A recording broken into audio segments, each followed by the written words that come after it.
down in Louisiana, where the tall, tall pine trees grow. There'll live a preacher daughter and she knows how to jelly roll. And a papa wanna save my soul, but a sweet talking daughter, Lord, she loves to jelly roll. Yes, she do.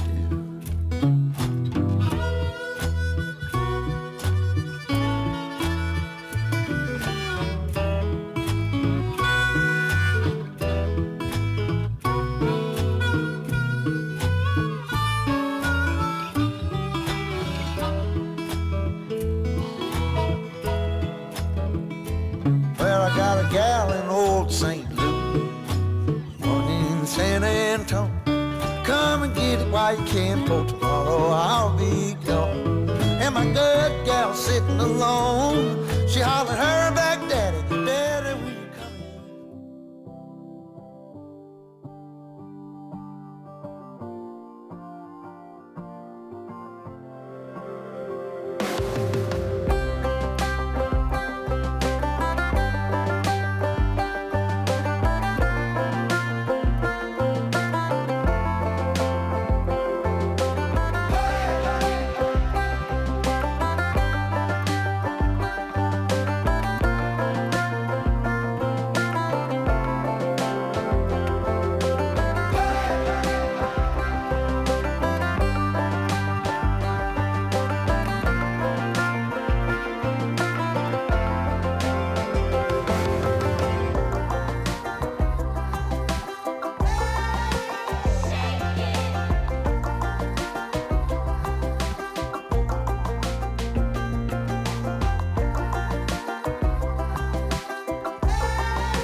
got to stand up strong, face the truth about themselves, to understand what went wrong. I know we can find a way. I know we can find a way. I know we can find a way to stand up, stand up, stand up.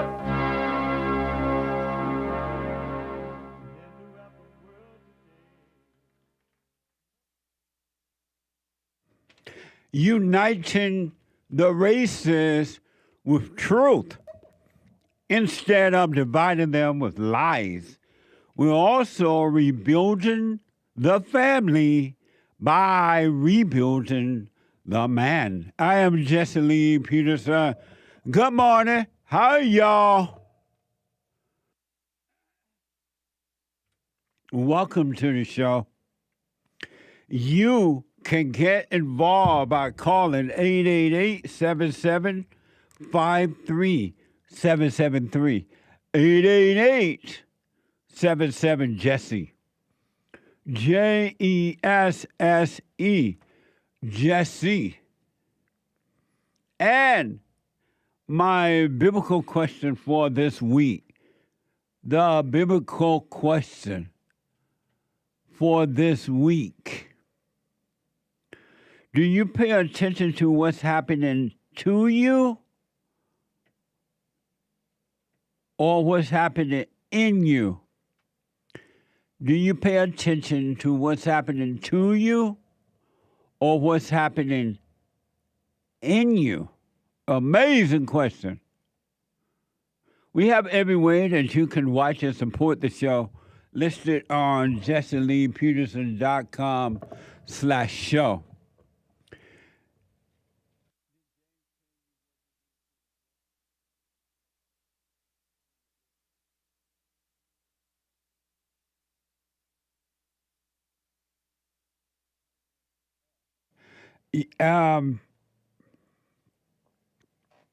We have every way that you can watch and support the show listed on JesselinePeterson.com/show.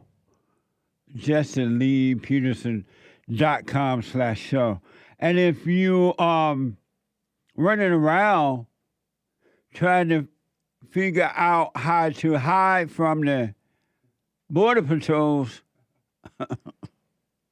if you're running around trying to find a Catholic church to hide in because you don't want to be deported, and so you're trying to find the nearest Catholic church to hide in, or if you're in Chicago and in Los Angeles, California, or anywhere in California,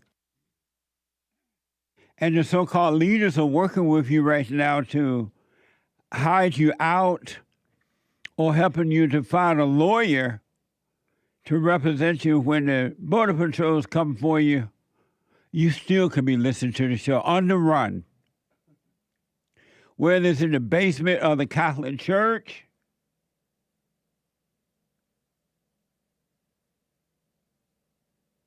or anywhere, you can be listening to the show. On your iPhone or iPad, because I know you have one, you got them free from Obama, and you got them free for Biden. You can be listening to the show by calling the listen line on TalkStream Live at 605-615-4131. And you can also podcast.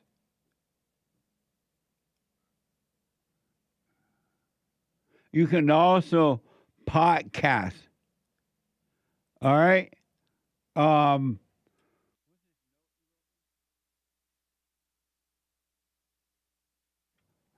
Amazing. And you can be listening to the show, or you can podcast. And then when you go upstairs at the top of the Catholic Church for your Sunday morning mass, whatever they call it, you can podcast the show. You can watch it upstairs on the big screen. if you podcast. It is, and to donate and have your comments read out loud, go to Buy Me a Coffee. BuyMeACoffee.com/JLP Talk. BuyMeACoffee.com/JLP Talk. Or Bond JLP Cash App. Bond JLP Cash App. All right? So it's Tuesday. It is Country and Western Tuesday. Bring back, oh, bring back my country to me. Bring back my country to me. What the? Who let the dogs out? Woo. Amazing.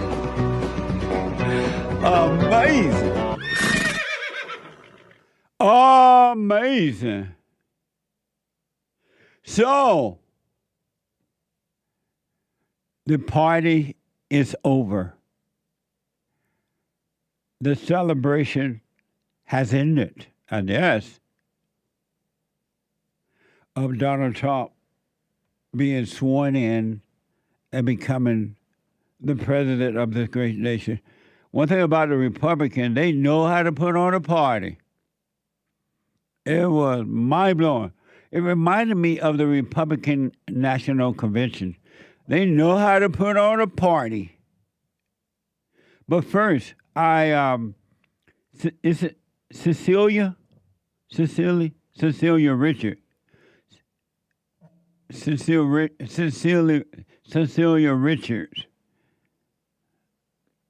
Cecile Richards. I forgot how she said her name. What did he say? He did. Cecile Richards expired, according to this report.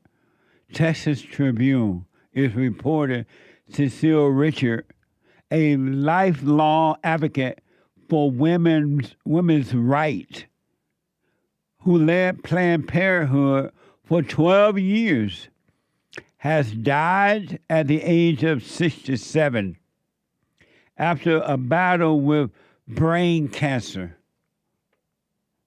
And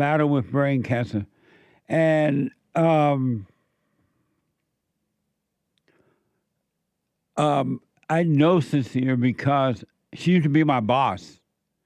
I used to work for a union, and I used to work for the hospital as a union steward, a shop steward, and I was so good at it that the union hired me to work for the union. There she is. May her soul rest in peace. It's funny, when she was young, I thought she was pretty. She still looked pretty as an old person, but I used to work for her. And she was my boss working for the union. And what we had to do was to go into hospitals and set up unions in hospitals that didn't have unions. It was my job. And at the time, I was a liberal, meaning that I was a Democrat and I believed in liberal ideas. So it was interesting working for Cecile. Her mother was the governor of Texas, Ann Richards. And I remember when Ann was running for governor against George Bush, the daddy, she said, "Don't blame George. He was born with a silver spoon in his mouth." I know Cecile's family, her husband and the kids. Let's go Ann. Ann dead too. Well, may her soul rest in peace. Really, may her soul rest in peace.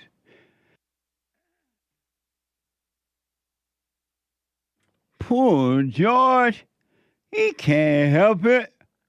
Don't blame George. poor George, he can't help it. He was born with a silver spoon in his mouth. I would never forget that. A silver foot in his mouth. Not a spoon, but a foot. Silver foot in his mouth. Amazing, huh? And then when she left there, I guess working for the union, she became one of the Planned Parenthood leaders there. But it's amazing that she had brain cancer.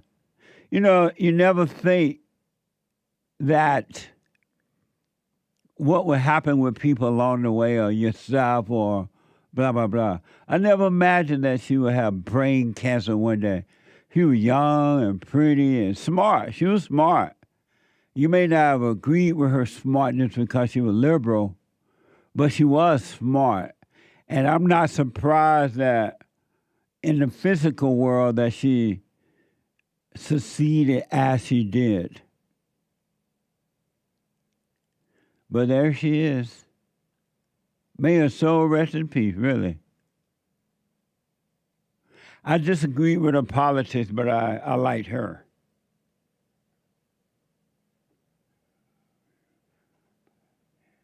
I'm being told that she got a Presidential Medal of Freedom from Biden back in November of 2024. She come a long ways. She went a long ways with her career because she was a go-getter, that's for sure. What? Yeah, may her soul rest in peace. So some of you know that yesterday, some of you know. Oh, shoot, no, but you never know. President Donald Trump was sworn in as president of this great nation. And here is a recap from President's inauguration. This is from 6 ABC Philly. Watch this.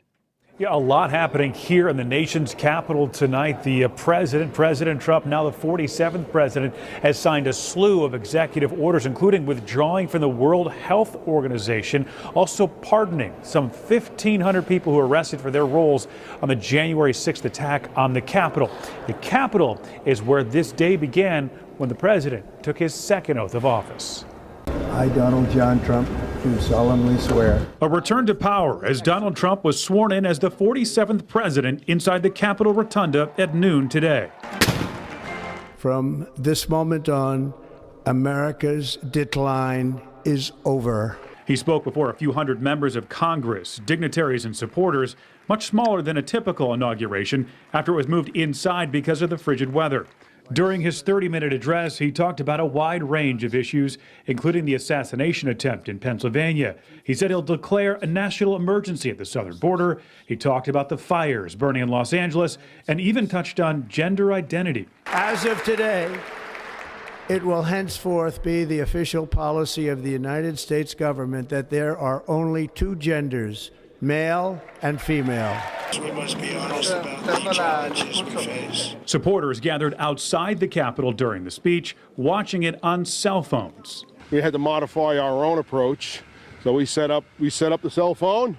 We watched the entire swearing-in ceremony. Everybody just kind of rolled with the punches and said, well, I guess, hey, it's better to be than here than anywhere else. The president also spoke at Emancipation Hall and left the Capitol for Capital One Arena for another rally and an indoor parade. So I'm revoking nearly 80 destructive, radical executive actions of the previous administration. They'll all be null and void within about, 5 minutes? Is that them over there? 5 minutes?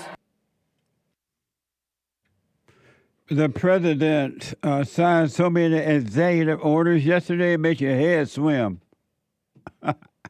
Makes you want to slap your mama.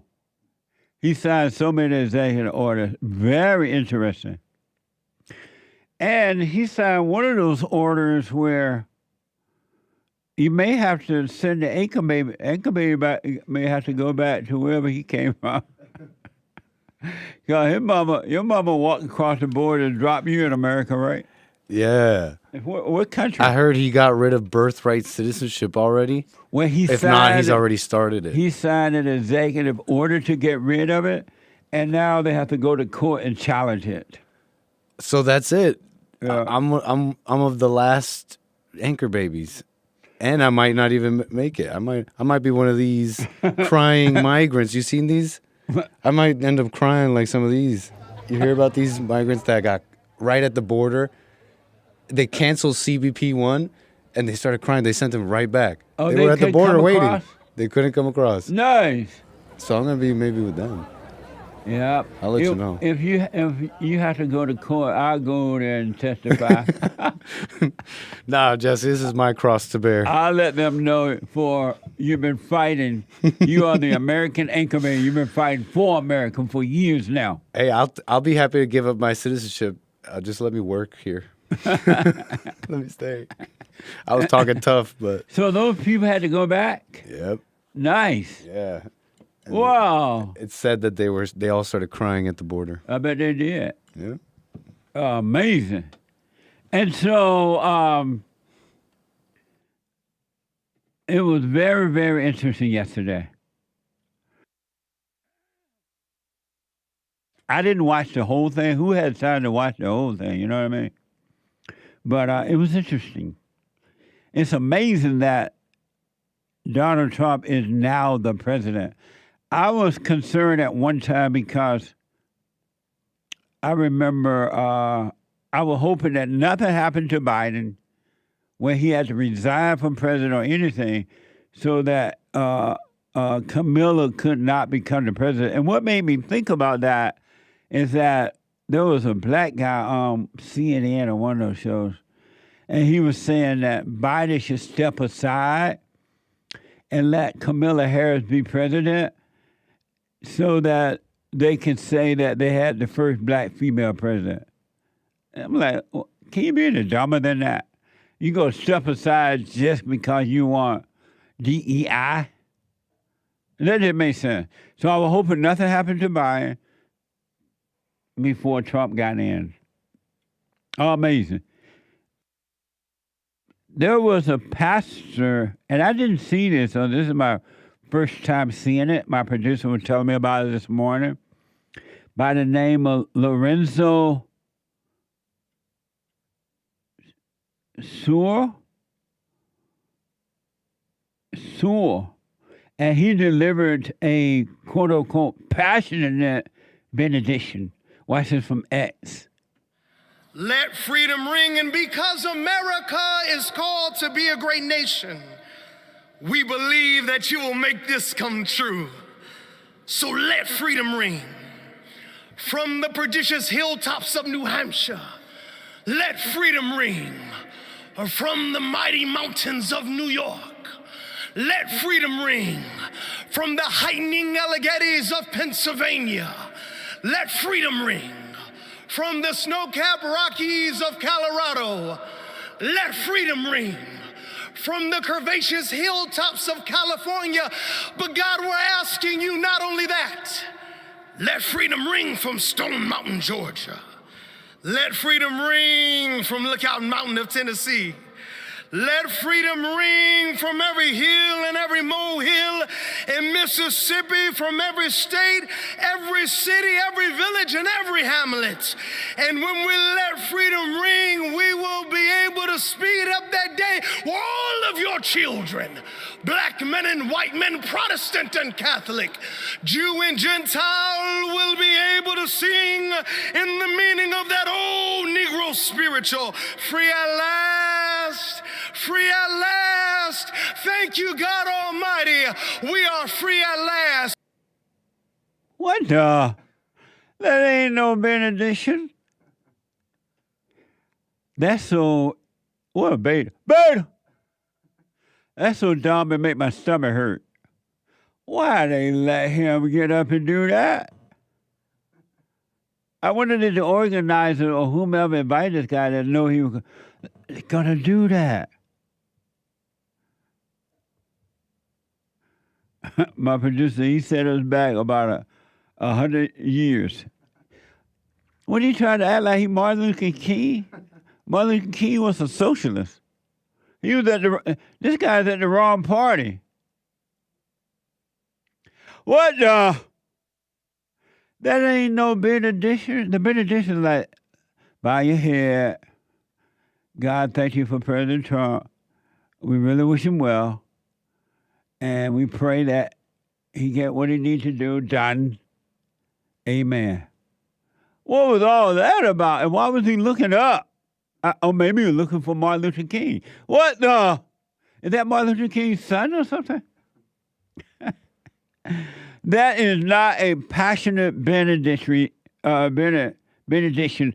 That was dumb. That was so dumb it made my stomach hurt. It's so crazy. I almost want to be embarrassed for him. I bet the white people were acting like they love it. Oh, that was just so good. Oh, God.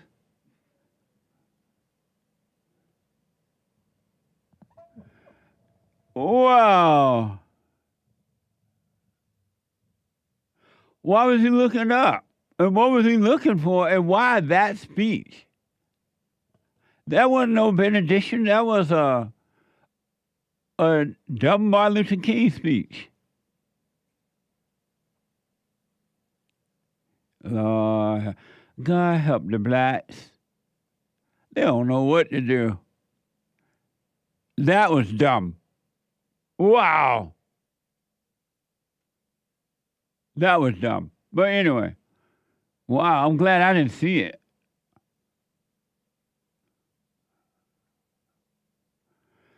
He made, Joel Rogers said he making black people look worse. He is. Black people, can't y'all do things like in a normal way? Why you gotta be black with everything? This wasn't Martin Luther King event. This was Dr. King. This was President Donald Trump event. This guy was at the wrong party.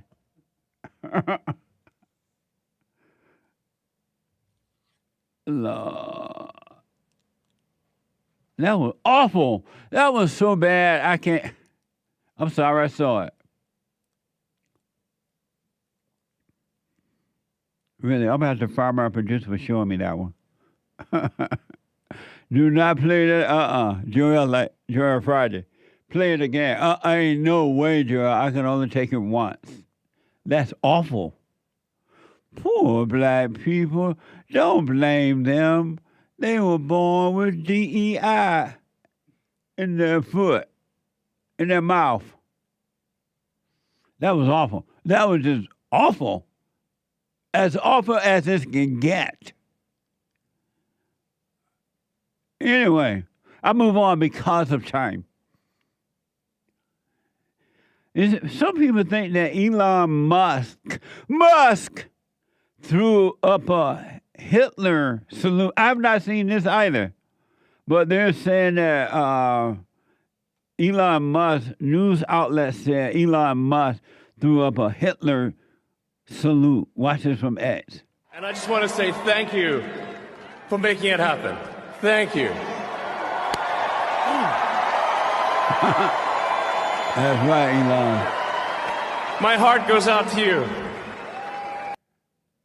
That wasn't no Hitler. That was a manly heart goes out to you with strength. Everything ain't Hitler. What the? They got to have something to complain about. Everything that this administration does, believe me, the other side going to be complaining about it for the next 4 years. So get ready. It doesn't matter how good it is. If it works or not, they're going to complain because they don't want to see it work. It's unfortunate, but they don't want to see it work.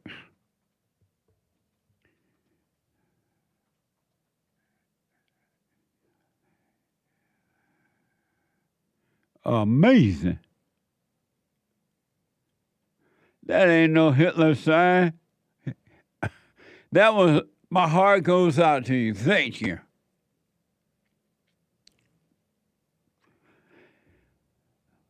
Trump and his wife did, I guess they danced at the first dance at the event. Watch this, from X.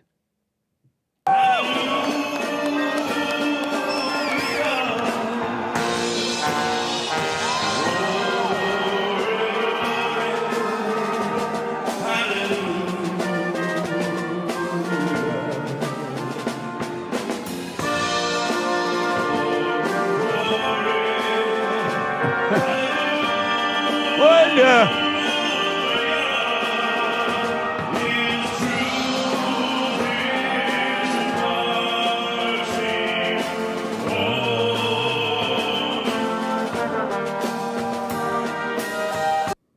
How nice is that?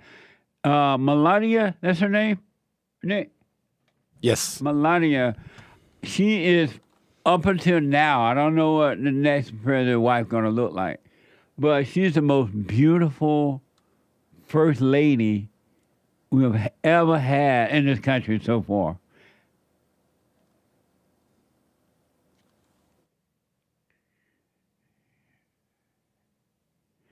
The most beautiful first lady we have ever had. We are fortunate to have such a beautiful first lady. She beat them all out. Isn't that amazing? She knows how to dress. Yeah, she knows how to dress. She knows how to carry herself. Like it's classy. Uh-huh. I heard that she picked this outfit because it totally covered her. So it wasn't really about her. It was meant to put her more in the background. Oh, yeah? You know what I mean? I wouldn't be surprised. And that makes so much sense. Michelle would have been all up in front. And she looks cold. Like they look like cold, like ready to take on business. Yeah. Right on. She's pretty. I think she's the most beautiful first lady we've ever had since the history of America. Amazing. And last but not least, Biden is gone home, meaning back to Delaware, wherever he lives. So Biden's final moments before departing D.C. was him looking for the stairs. Watch this from X. Thank you. Can I go up this way?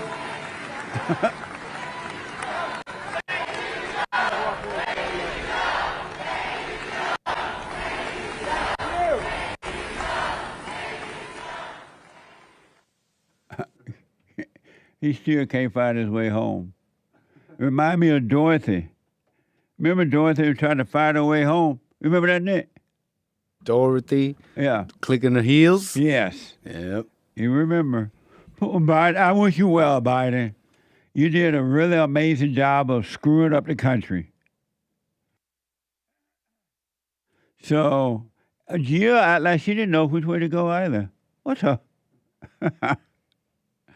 There you have it, folks. Now it's time to go to work. Matter of fact, I think Trump has already been working. And he let the January 6th guys, people out. He signed an order. Is that an order? I don't know if some of them were released last night or not, but they're coming home. America is amazing. I'm going to see if it's going to... Well, America itself will never be the same, but I think Trump is going to make your life in a physical way a little bit easier to live. 888-7753-773. A quick break. Back in a moment.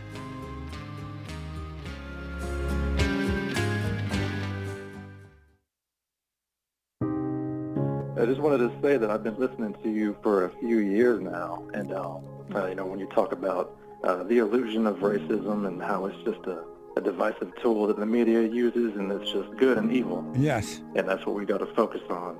It really has changed my life. my perspective is totally different now. I'm more calm, I'm more peaceful. You know, when you talk about forgiving your mother and letting go of that hate, and it just transforms you. So I just want to thank you for that and let you know that, you know, you really are doing God's work by waking people up with this message. Amazing, Aaron. Thank you, man. I appreciate that. Sure. I can hear the angels in heaven singing right now. They're rejoicing. That's amazing.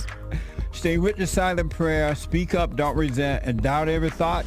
And Aaron, you have not seen anything. Anything.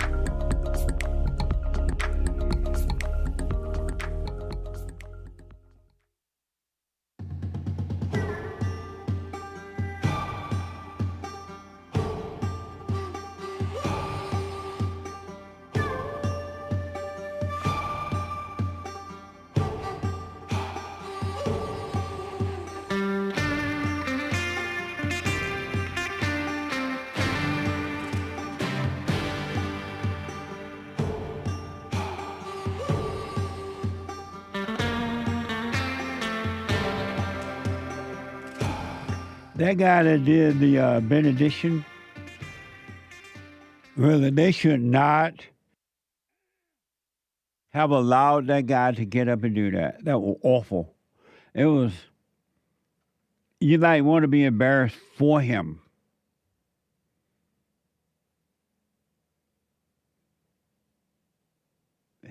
Black people don't know how to act no matter. We can't take them nowhere. They don't know how to act. Anyway, the Hake Report is coming up at the top of this at 9 a.m. TheHakeReport.com from 9 to 11 a.m. Pacific time. And after the Hake, Joel Friday TV, you black, at 11 a.m. Pacific time. And then the American Anchor Baby.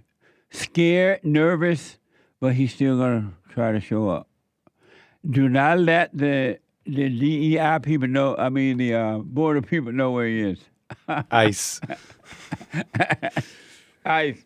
He's going to be doing his show in hiding in a secret location today. I should totally do that. The Anchor Baby going to be doing his show from a secret location. That way, ICE won't come. Did you hear in Chicago? I just heard this morning on one of the local news channels there, that they are trying to hide the so-called leadership there. They're trying to help hide the illegal aliens and get them ready in case ICE try to get them. And that the illegal aliens, quote unquote, are afraid to go to school. They're afraid to go to church. They're afraid to go to work.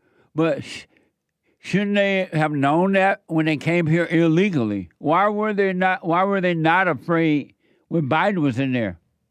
They broke the law when Biden was in there. But they are afraid.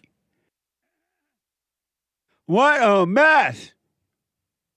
So the Anchor Baby at 12 noon will be doing his show from a secret location, an undisclosed location, hiding from ICE. ICE, ICE, ICE, ICE, baby. Amazing. Anyway, let me go to JOLENE out of Montana.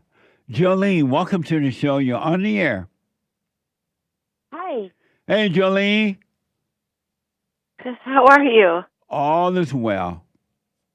Are you good? All is well. Okay.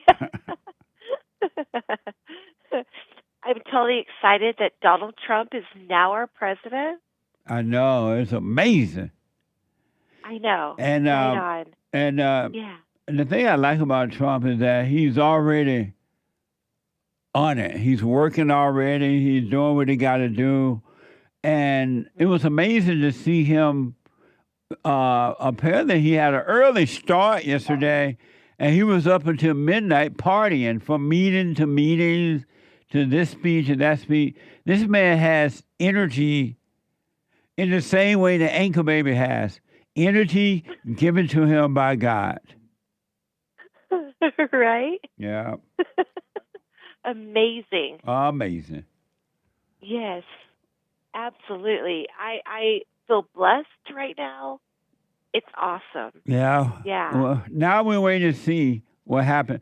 It's going to be, I was thinking about the people who were at the event. They were standing out in the cold.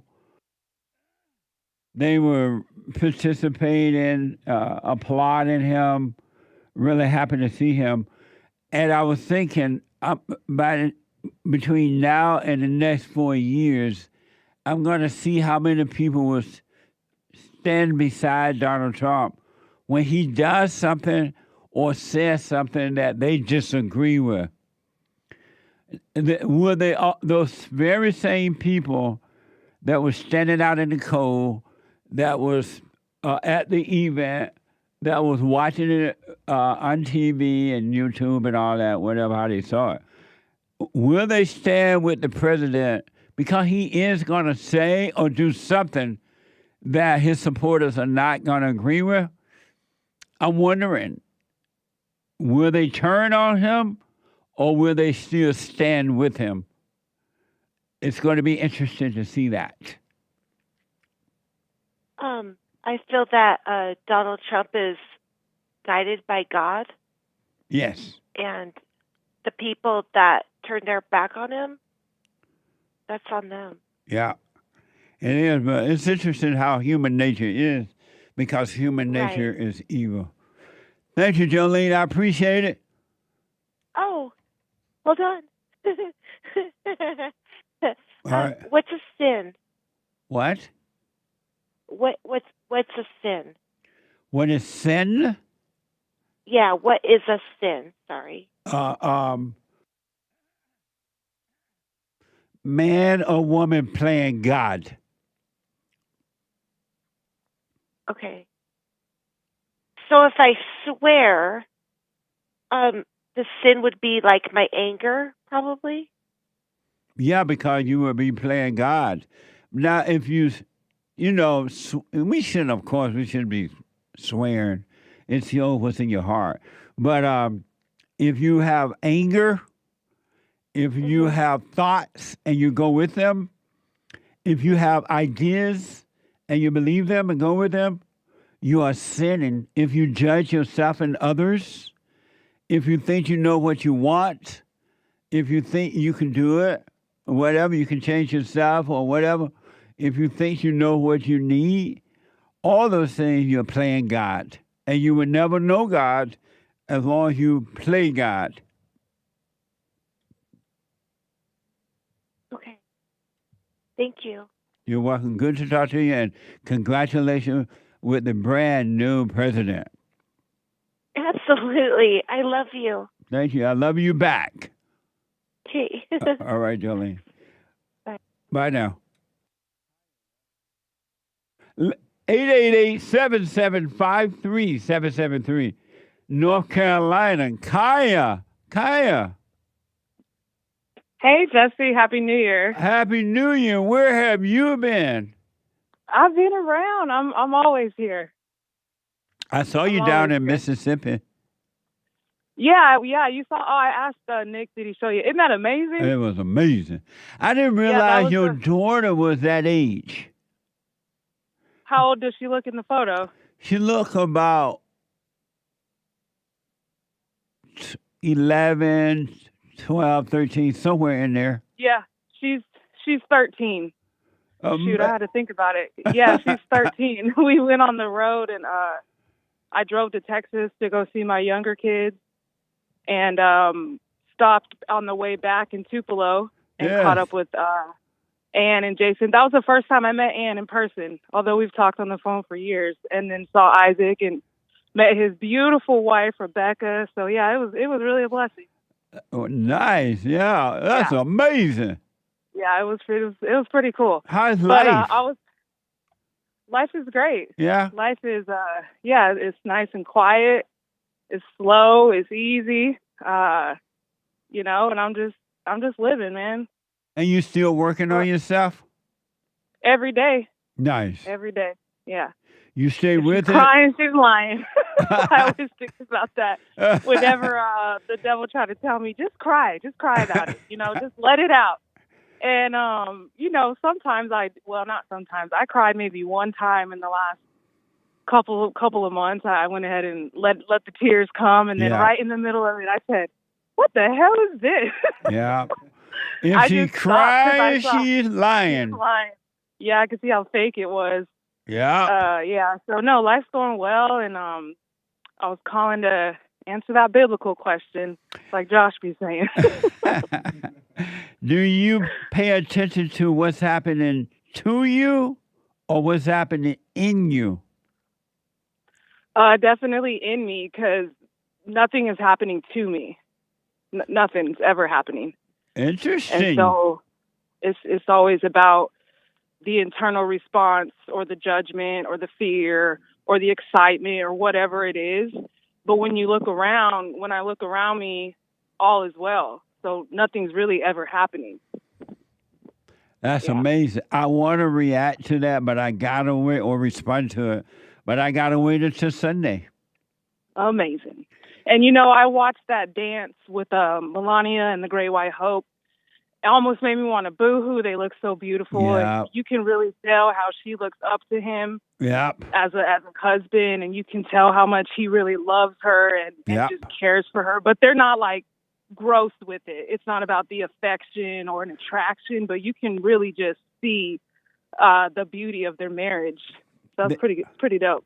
They appear to be a perfect example of what a marriage relationship should be. Yeah. The way it should operate. And it makes it hard to even really, some people might judge, he had 3 wives, he done this and that, but something happened in his life where you can see that he woke up. Yeah. And he's been fortunate that he's been able to have many opportunities to just rise above. And that's really just amazing to watch. It is. It's along the journey of overcoming. Of course, he's done some stupid stuff along the way, but he's home with the Father now. He's fine, and that's what it's supposed to be. You have to overcome hell, and he appears to have gone through his hell and made it through the hell, and now he's living. Yeah, it's really amazing. Amazing. Have you started to understand thoughts better, clearer and clearer?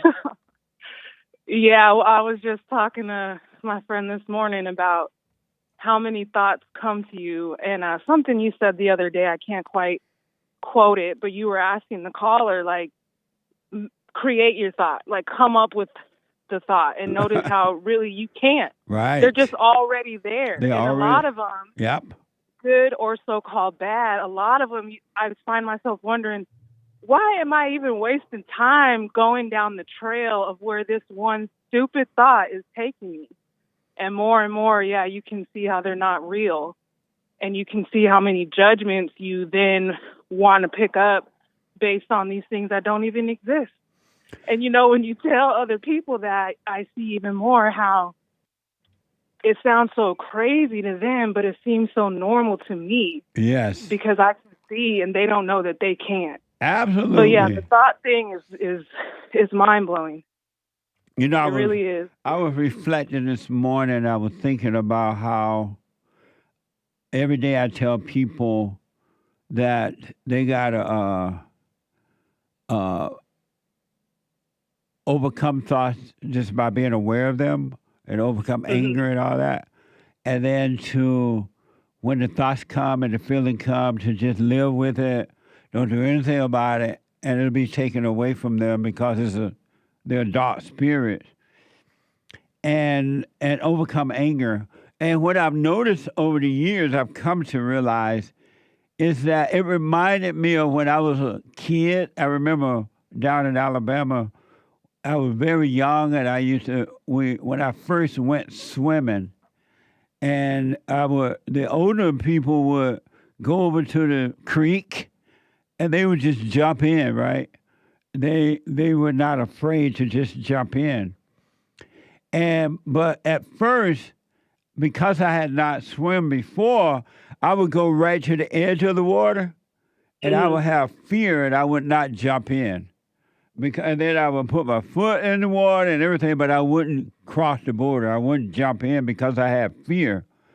And I remember one time, everybody else was jumping in the water as though I had fear. I jumped in anyway. Yeah. And when I jumped in, I realized the fear disappeared. And I didn't know then, like I know now, that the fear was fake. It wasn't even real. Never was even there. It was just in my mind. And I tell people all the time, you got to face the fear. The fear is not you. The fear is not real. And you got to cross the border in order to overcome the thoughts and the fear. You got to just live your life, don't give in to it in order to cross the border. But they won't cross the border of fear. And then they're lies and they don't have fear, and they do have it. They'll say, I'm not angry, and they are angry. It's always, I don't have anger. They go, why get angry sometimes? Well, how you get angry if you don't have it? That's right. So true. And I remember when they were trying to tell me, hey, Punchy, jump into the water, just jump on in. Why are you scared? You scared? I'm like, I'm not scared. I'm not afraid to jump in, but I was afraid to jump in. I know. Until I jumped in and I realized the fear was fake. Yeah. And that's how people live their lives today. They won't cross the border because they have fear. So they will not go beyond thoughts and emotions due to the fear.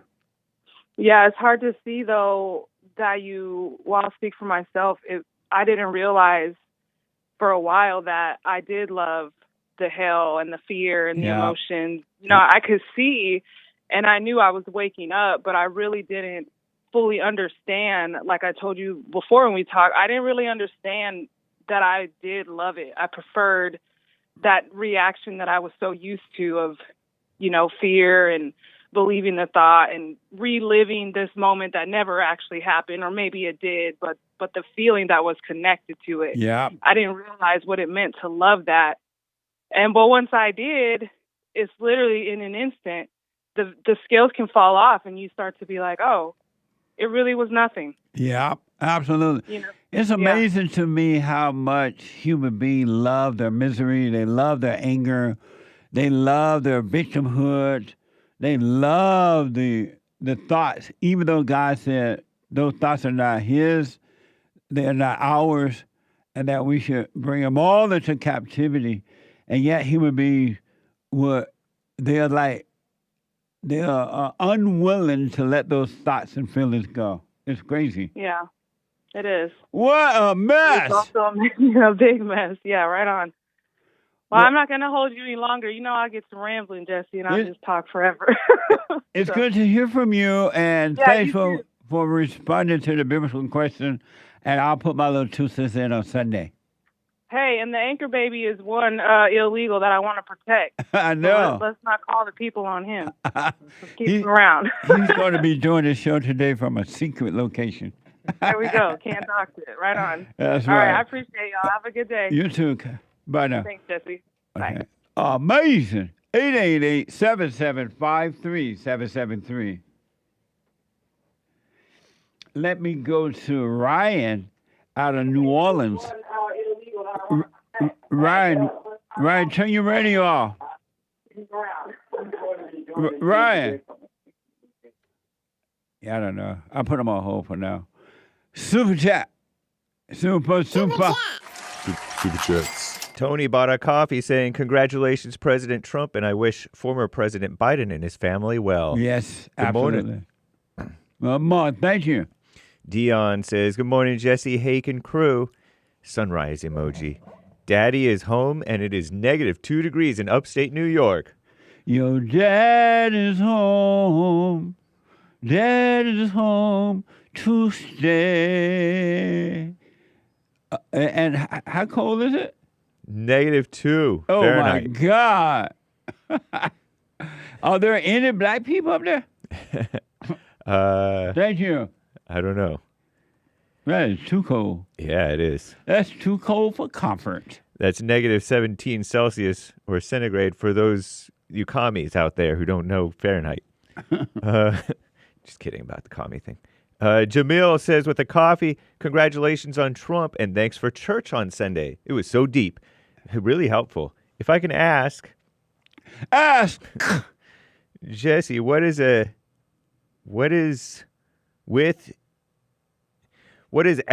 capital STHU? Oh, something you learned about yourself recently. It took me a second to understand your abbreviation.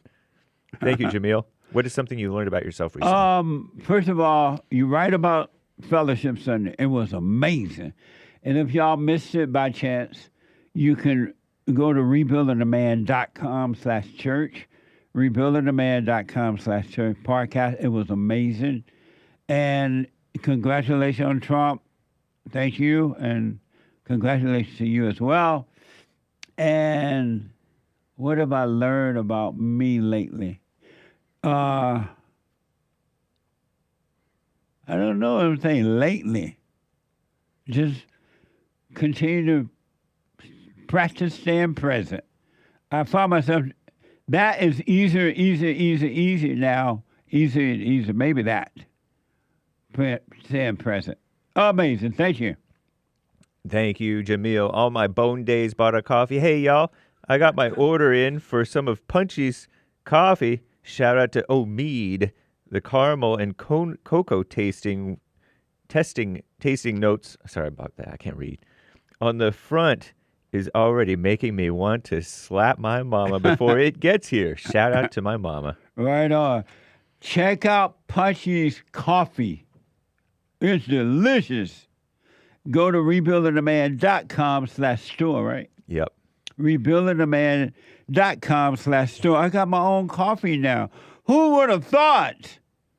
From the plantation, there it is.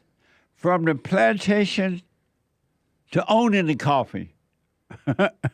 Punchy's, Punchies, apostrophe S, coffee. That's right. Amazing. Thank you. Right on. All my bone days, soul conscious, bought 5 coffees. Jesse, Sunday's church was incredible. Yeah. Incredible. That's what you are to me. Incredible. Yeah. President Trump is a perfect example about standing some more. Stand. And when you've done all you can do to stand some more. Really, you won't regret it. Thank you. Danny bought a coffee. All right, Jesse and the lads. Jesse, I've heard blacks do awesome barbecues. Is that true? James, have you ever been to one? Well, some blacks do. I don't know if all blacks do awesome barbecues. I've been to a black barbecue place, but I haven't been to a black barbecue. I was invited one time by Amazing Asia, but I didn't make it. I didn't try, but I got to take a break. Nice. Amazing. Thank you. The hate news, not the fake news, is coming up. The hate news, not the fake news. I'll be back in a moment. I read or heard that some Republicans are starting to pull their advertisements from Google or whomever, right? Because so many conservatives are being shut down, discriminated against, shadow banned, and all that kind of stuff. So conservatives are starting to fight back. It is happening to us too. I'm just taking it one day at a time. But you can go to JLPtalk.com and find all the ways to support us. You can check out rebuildingtheman.com and support our nonprofit organization. You can call 800-411-BOND, 800-411-2663. And don't forget to like, subscribe, follow, share, and study. And also, we have thefatherstate.tv. Ring the bell.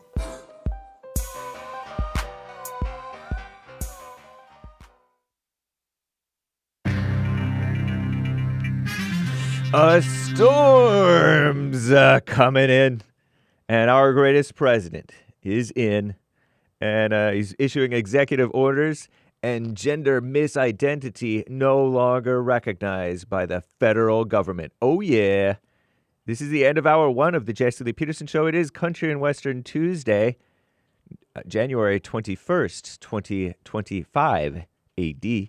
There is one line open. You can call in right now to get on hold, to get on air with JLP during Hake News, Not Fake News, and JLP will be right back, I do believe, to your calls and more great stories and the rest of the super chats. Nice.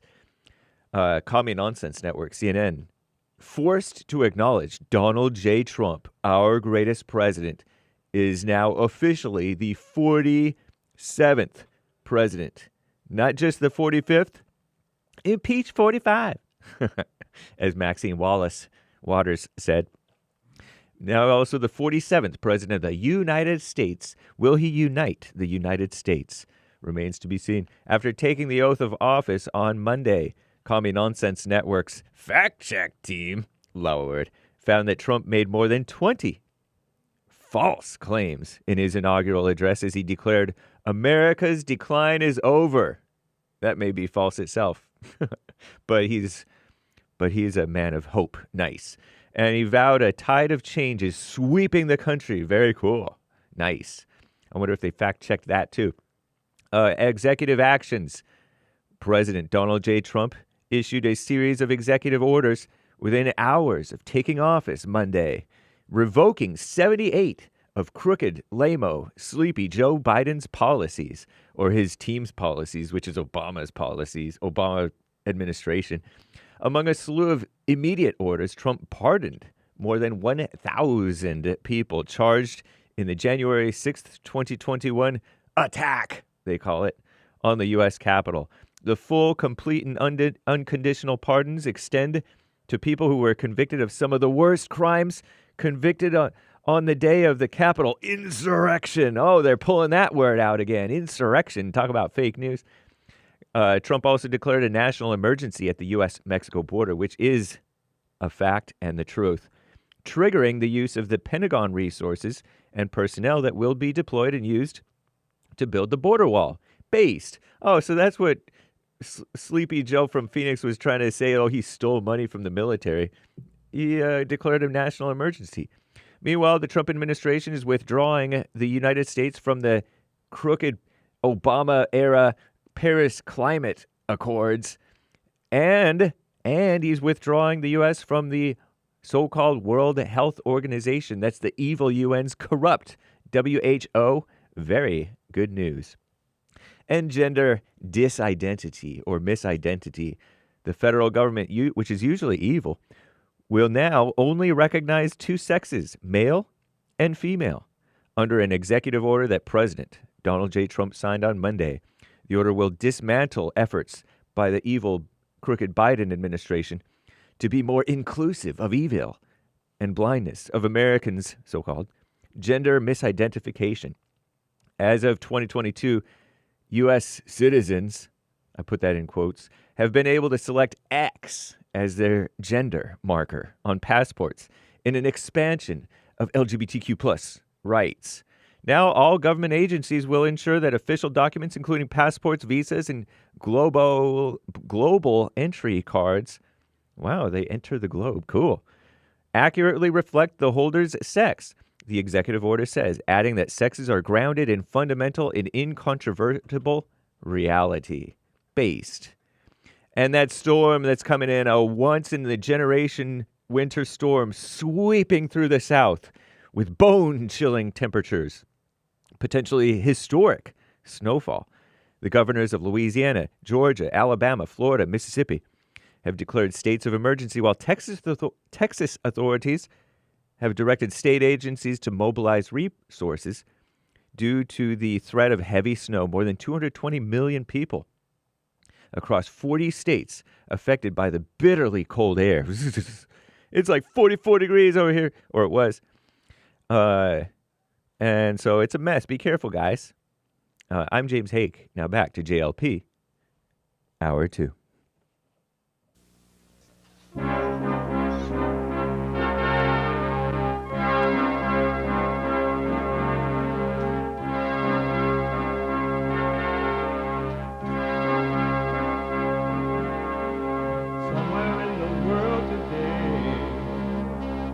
got to stand up strong, think the truth about themselves, to understand what went wrong. I know we can find a way. I know we can find a way. I know we can find a way to stand up, stand up, stand up.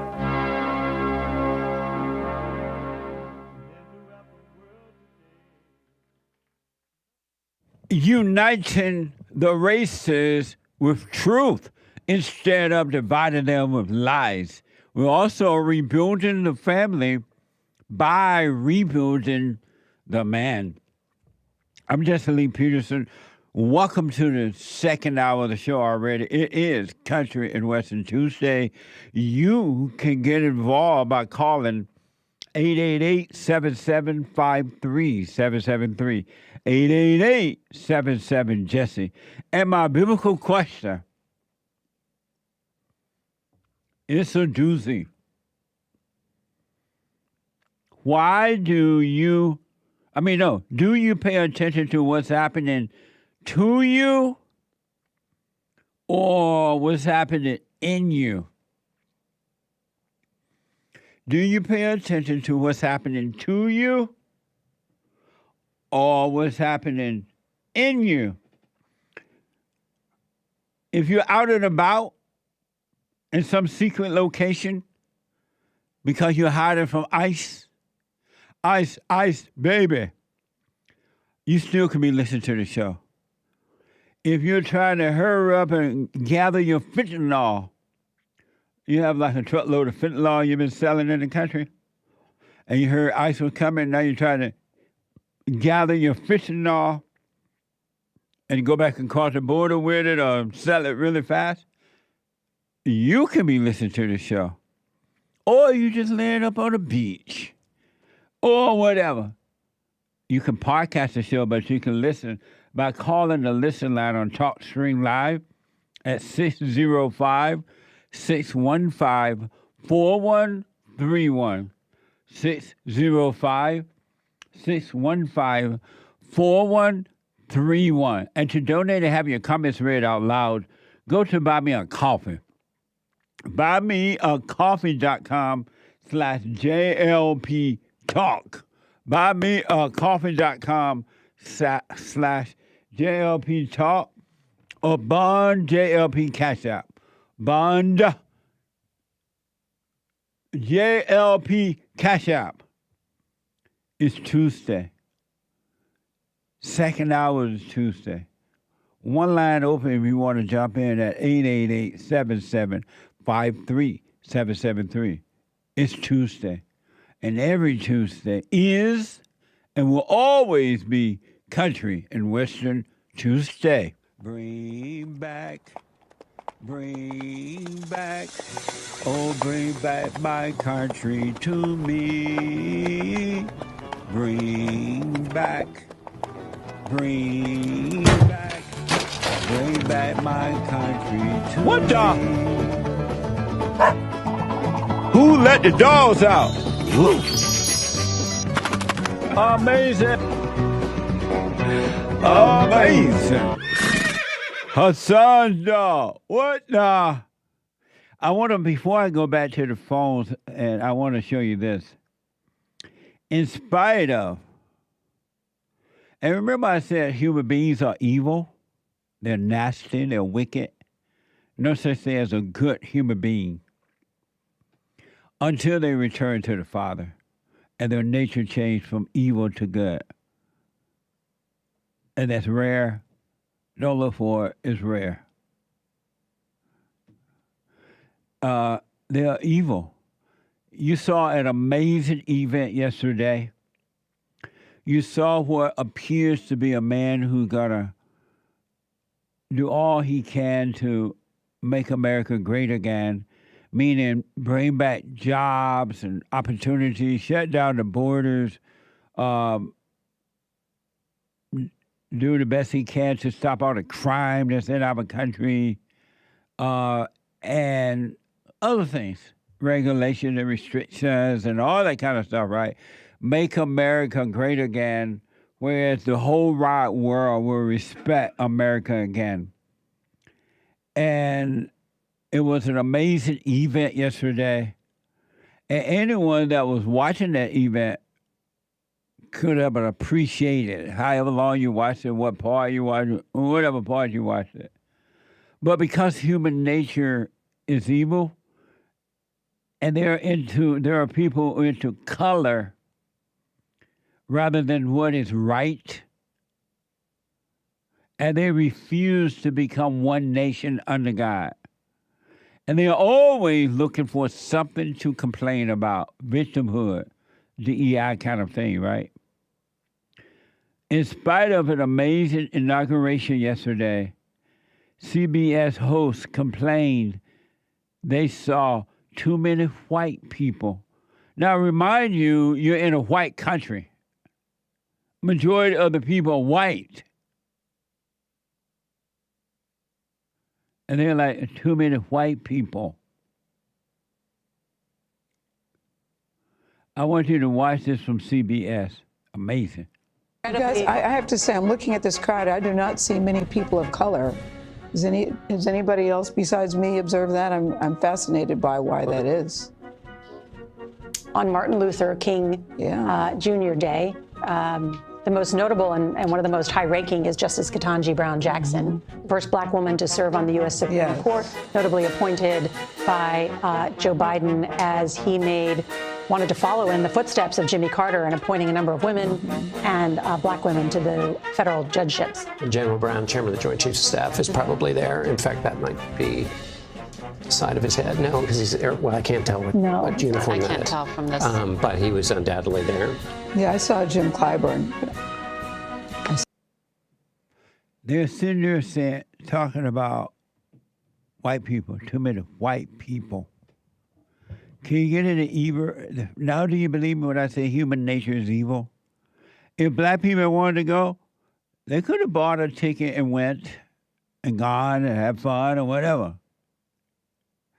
Black people are stuck on and not all, on the Democratic plantation. Some will start to walk away from the plantation. But nobody stopped them from going to the event.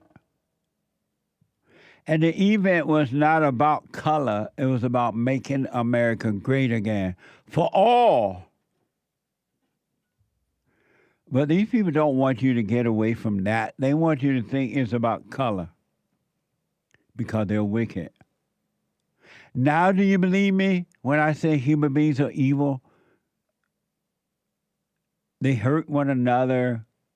They're jealous and revengeful, strife. Angry, lonely, lost. They're sitting there talking about, I don't see many black people, something like that, too many white people. Why are they allowed to be reporters or hosts of any show? What a mess, huh? And black people, they're not saying that because they love you. They're saying that because they want to pretend they love you so you can vote for the Democratic Party. Control. It's about that. They had one black man up there and they asked him to do the benediction, and look what he did. He gave a Martin Luther King speech or something. And it wasn't even Martin Luther King event. It was Donald Trump event. Dummy. He ain't even do the benediction. He looked crazy and screaming Martin Luther King's speech. Talk about the old Negro hymn or something. Old Negro song. What do you say, Derek? Old Negro spirit.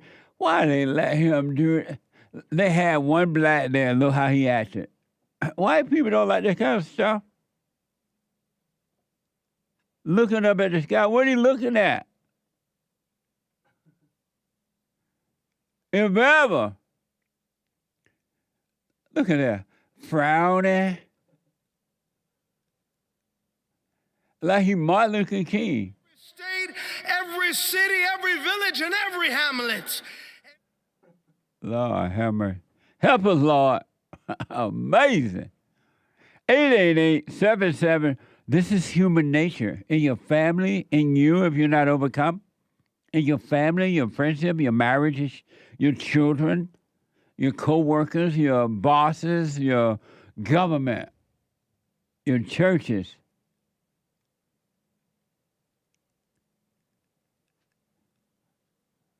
I mean, I wonder if when that boy went home, then his mama said, Sewell, what were you doing? What was on your mind? You weren't at a Martin Luther King parade. Look at the white people in the church. Poor white. They're like, Lord, we don't know what to do with these black. Let's just close our eye so he don't see that we're wondering, what the? Anyway, I want to go to Tomer out of Los Angeles. Tomer, welcome to the show. You're on the air. Hi, Jesse. How are you? All is well, Tomer. Welcome to the show. Okay, so yesterday I was watching the inauguration ceremony, so I podcast the show, and I heard you want to know details about Israel, about what's going on, so I called today. Oh, with the so-called ceasefire, and Israel gave up.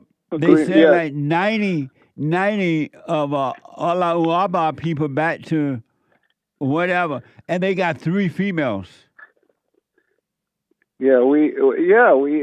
Everybody's really really frustrated of the situation because it's a never-ending war. It looks like a bad deal. In my opinion, I don't care how.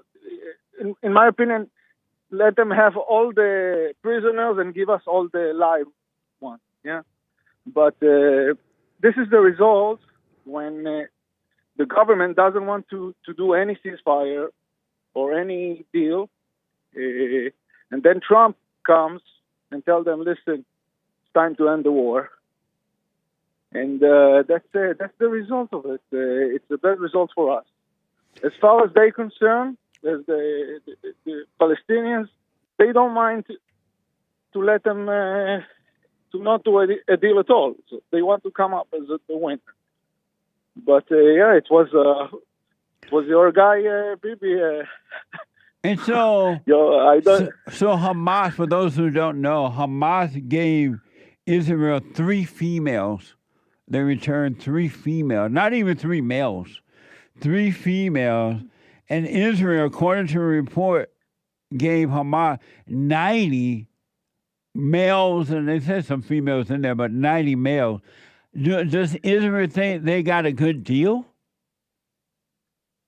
No, but I can tell you for this leader, it's an improvement because... How is that an improvement? Because one time, a few years ago, you and the Hakes false Messiah, I don't know, he returned 1,000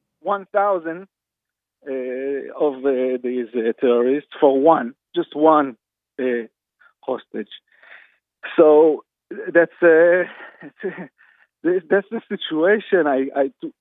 You asked for how does it make sense? It doesn't make sense, but it doesn't seem to improve, and it's also there are steps of the deals. Usually they bring us back a lot of the bodies of these hostages instead when they say they are alive. It's also the first time that they have a hostage baby, and it's a complicated situation. They had a baby? They have a baby hostage. It's the first time it happened. Oh, okay. It's civilians, civilians. Right. It's not soldiers, but it's ugly. It's ugly. It's not good. We don't know. That's the result of it. We just take all of your. We don't mind. We can catch them again, and even if we kill them, their leader, they will come up a new one. So That's why, in my opinion, that it doesn't really matter to give them 1,000. Just give us all the alive one. But they use it in the negotiation. They use it. So. And for the record, tell me, you're Jewish, right? Yeah, I'm from Israel. I am here in Los Angeles. So let me ask. For a long vacation. let me ask. Is it true that because your government is not like our government, it's not like Republican, Democrat, it's like it built up all different forms of parties, right? Yeah, it's like if you have the Libertarian and all the small parties got more votes, you had like more parties. And so it wasn't up to Netanyahu, it was up to whichever party had the most votes or control. Am I right about that? No, there is a government. It's what is going on that this deal was forced by Trump's guy. There's a guy, Trump came. It's the same deal that was with Biden like 8 months ago, and Netanyahu did not want to do this deal. Right. And then Trump came and from outside and tell him, listen, you're dragging this war. I'm going to end the wars. What you did until now, it's okay. So now I'm in charge. It's time to end this.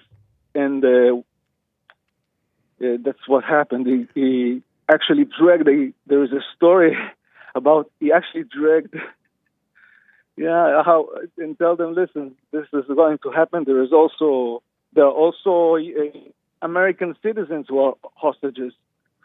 So, and it's a ceasefire is a loss. Trump was okay with Israel getting 3 female while giving up 90 Alaa people? Ceasefire. That's what he said. Trump was for the ceasefire, but he's not okay with only getting 3 female, not even 3 males, back to Israel, right? He's not okay with that. Well, he wants more than what Israel wants. Israel don't want any hostages back. They don't want. That it will Israel don't want any Israeli hostages back. Not like you say. Like this government did not want to make this deal. That's why it did not happen until now. But it was inevitable because this war cannot be dragged without any purpose. Even yesterday there was a news that the general chief of the commander of the army, like the one who was in charge of the whole disaster, is now quit. So this is only 1 year and 3 months after the same people who are in charge of the disaster, they only now took responsibility, and that's why Trump said, "That's it. I'm going to end the war." And it's of course it's the responsibility of the leader. You can blame anybody else. He did not manage to make a better deal. And do you support Netanyahu? I support him to quit. I think if he will quit, it will be the best for Israel. You think Netanyahu should not be the president or prime minister, whatever they call it? Yeah, prime minister, the leader, the chief of the. And why is that? Because it's the same people who brought the disaster. And so who is better? Who is better than Netanyahu to run it? Who's better? He's 20 years. He brought us to this situation. From what I see, is getting worse. And every time, and now he's got a medical condition. Who does? Which is serious. The baby. Oh, so you think someone else can run the government over there better than Netanyahu? Yeah, many people. Jewish people are smart. Not only one man is smart. So he won Nobel Prize. Are you a Nobel Prize ain't no big deal? Because I know, but you always love the Jews, right? Because there are many Jews, not just one Jewish. Right, I love Israel. I love the Jews. Are you suggesting that some in Israel government don't want the hostages released, so that many declare. So they don't want their release, so they can continue the war.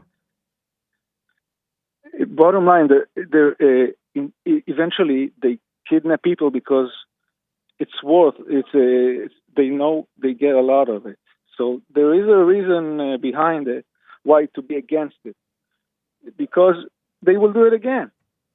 They will do it again. If you give them what they want, they will do it again. Yeah, that's why they're against it. So yes, so there is some sense. What a mess! Yes, and so I noticed that the Nobel Peace Prize is a count against you nowadays because it shows that you're weak. If Trump now get into the office and both Israel war and Russia war stops, he will get Nobel Prize, and it will be for the good reason. And of course, it's no good Nobel Prize, but they're not going to give it to Trump.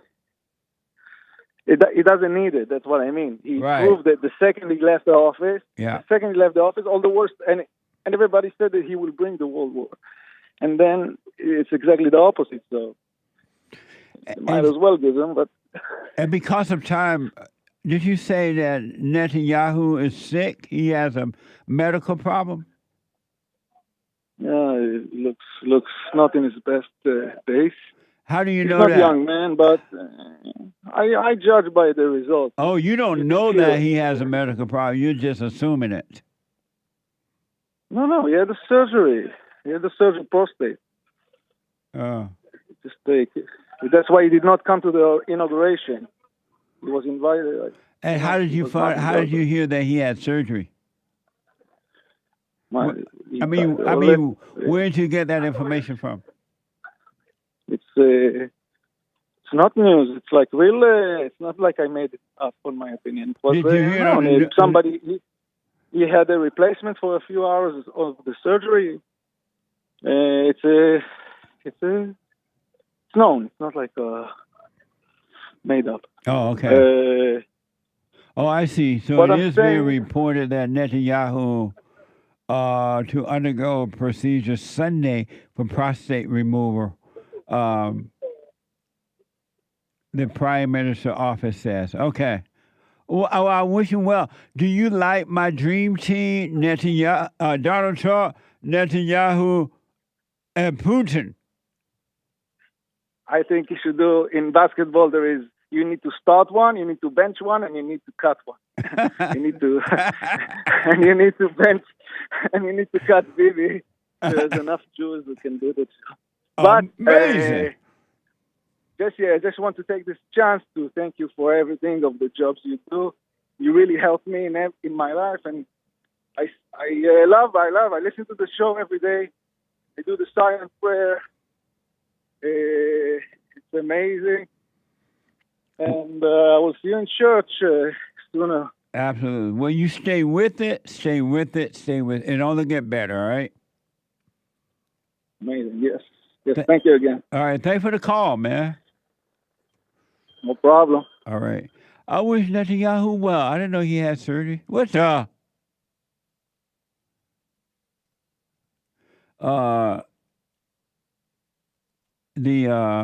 see. Undergo surgery 3 weeks ago. AP said he got successful prostate removed. Yeah, Hake was just trying to correct that. That was for 3 weeks ago. Oh, this news about the prostate stuff. Oh, okay. Well, I wish him well. I had not heard that at all. Amazing. Ryan, let's try Ryan again out of New Orleans. Ryan, welcome to the show. You're on the air. What's up, Mr. Jack? How you doing? All is well, Ryan. Congratulations on an amazing inauguration yesterday. I don't know about that. What do you mean? I don't know about that. About what? There was about to be an amazing inauguration. I just don't care about that. Oh, you don't think it was I'm amazing? glad you said that, though. I'm glad you said that, though. Because you don't have my vote whatsoever. I just got to see what's to come. Hold on for a minute, Ryan. I can hear noise in the background. I'm going to let Darren talk to you, and I'll come back to you. Let me go to Josh out of New York. Josh, welcome to the show. You're on the air. Hey, Jesse. Hey, Josh.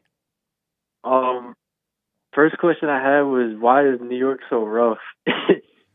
Why is New York so rough?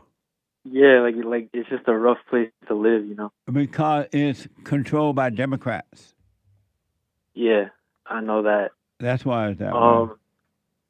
Yeah, but anyway, I'm overcoming it. But I just want to talk about the inauguration a little bit. Okay. First off, when that black preacher came on, I turned the TV off after like 2 minutes.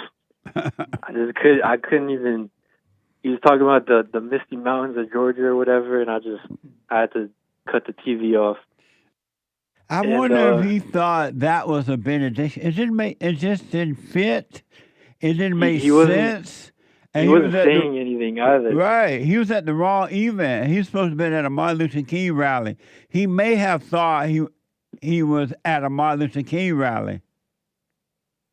And those black preachers, they just like say the same thing over and over again. They just like throw in the same little "Yes, Lord" or whatever, all that stuff. They just it's like they just don't say anything. But what a mess! And another thing, when Carrie Underwood, when she was singing, I forgot what song she was singing or whatever. But when that music like came on for a second and then it cut off, I was enjoying watching the inauguration up until that point. That little thing happened made me kind of realize that those snakes, you know, in the government destroying the country, they're still there. And I think that might have been a little, you know, them saying like, we're still here, like we still mess with things or whatever. I don't know if that's just an imagination, but that's kind of the feeling I got from that. It kind of gave me a little shudder down my spine a little bit. I don't know if that was made up, but... So while I didn't see her performance at all. I didn't hear about this. So while she was performing, the music cut off? Yeah, and then they were waiting for it to start up, and they were like, everybody was standing around for like 2 minutes, and then she just started singing a cappella because the music wasn't coming on at all.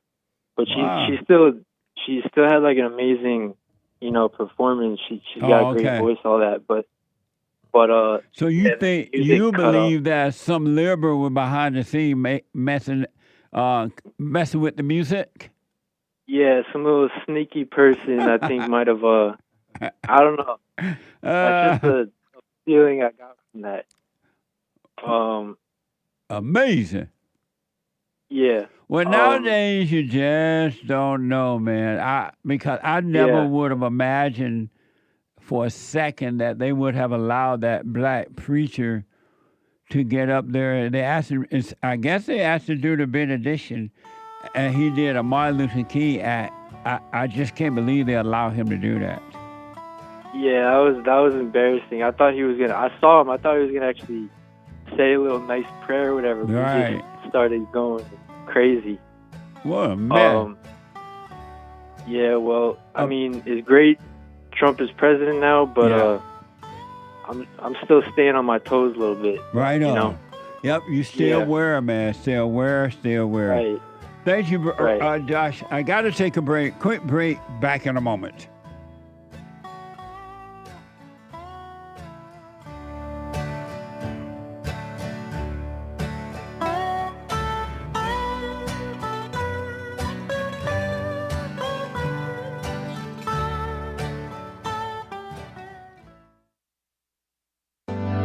Steve, thank you for calling and thanks for holding. How have you been helped by the show? I'm going to tell you this. I believe you might go down in history as one of the greatest, if not the greatest, black man that ever lived on planet Earth, as far as I'm concerned. I don't know anybody before you that's been that great. You know, freeing the slaves is one thing, but you've been freeing people of their mind, which matters, it should be anyhow, to you more than anything else, because with the mind not being right, there ain't nothing else going to happen right anyway. If you can doubt every thought because you're not your thoughts, if you can doubt every thought, knowing that you're not your thoughts, you don't create them, they're not from God, that they're from the deceiver, the great deceiver, Satan. If you can doubt every thought, you can be free just like that. At an instant. Bring every thought into captivity. It's so amazing.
Okay, folks, welcome back. 888-7753-773. 888-77-JESSE. A few announcements.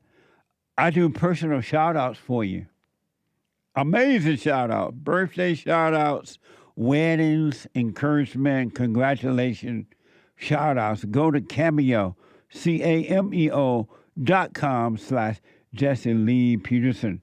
CAMEO.com/Jesse Lee Peterson for personal shout outs. All right. Amazing. And we have the best counseling service on this side of heaven.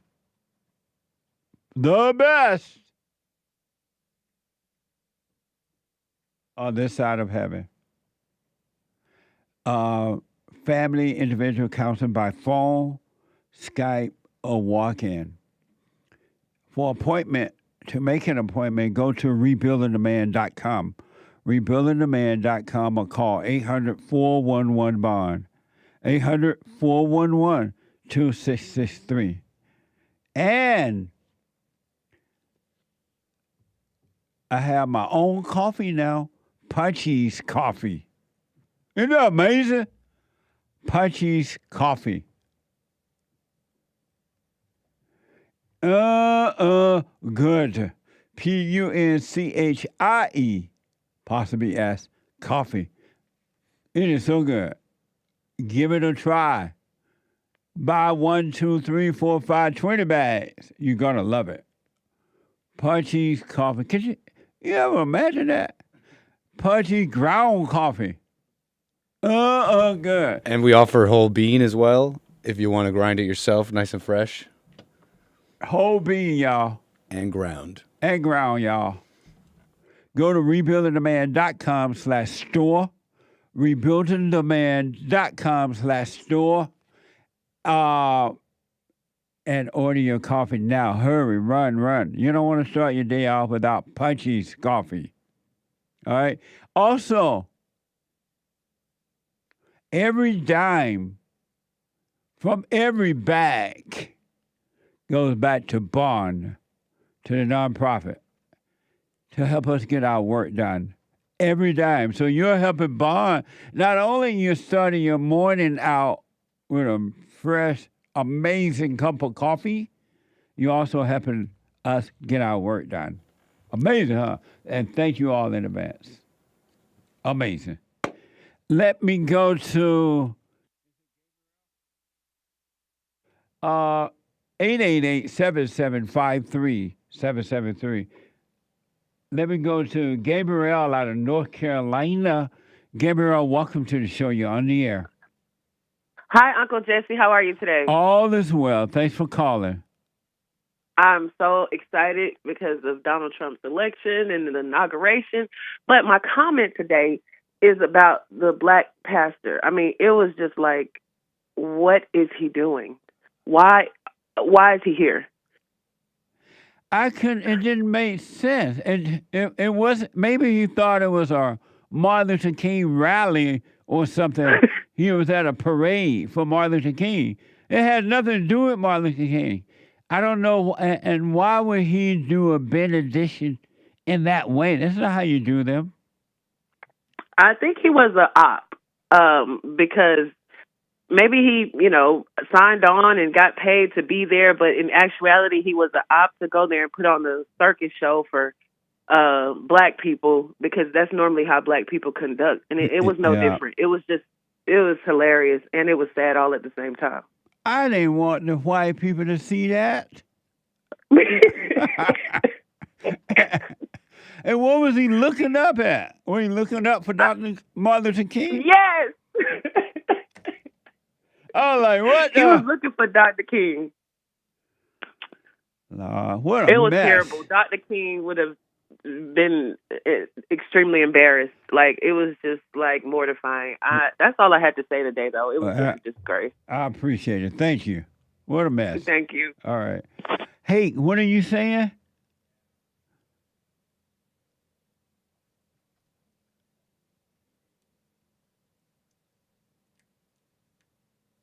And what was it? Gabrielle. Oh, Gabrielle. Okay. Thank you. Is Ryan ready this time?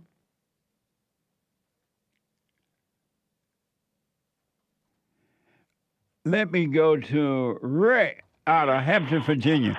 Rick, welcome to the show. You're on the air. What's up, Jesse? Man, everybody, mama will listen to the Jesse Lee Peterson show for knowledge today, brother. Amazing. Thank you. Babe, did you like the inauguration yesterday?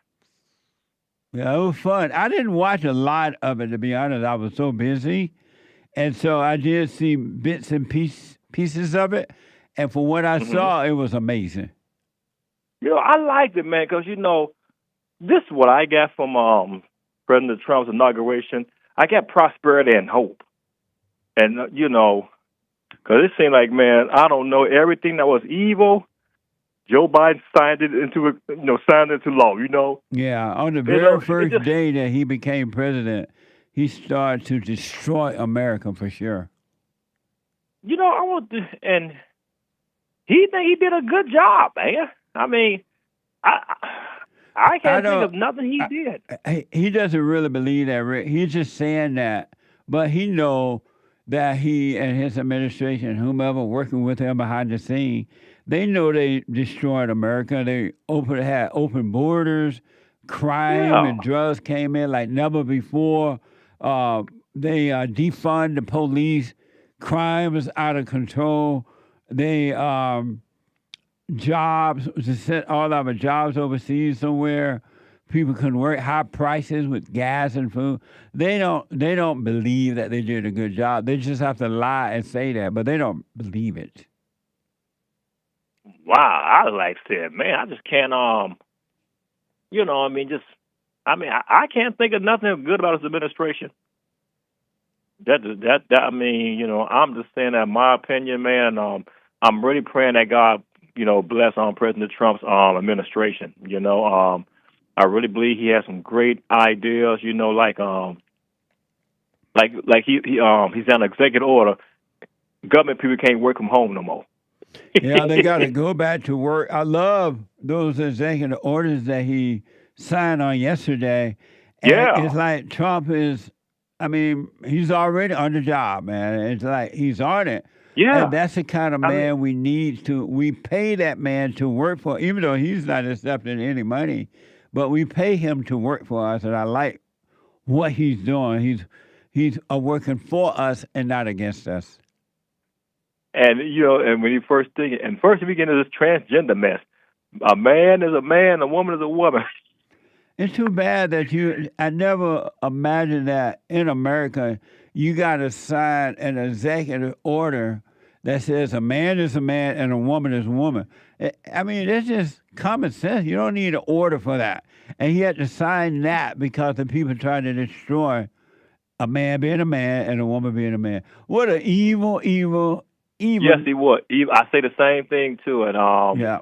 I got some liberal friends like, well, you ready for Trump? I say, get ready for some good prosperity. Yeah. You probably save on your taxes and stuff like that. And I just, Jesse, it's just so evil, man. I mean, and matter of fact, President Obama's Michelle didn't even come.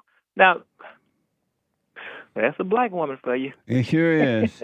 That is the attitude and the lack of respect that black women display all the time. Not all, but most.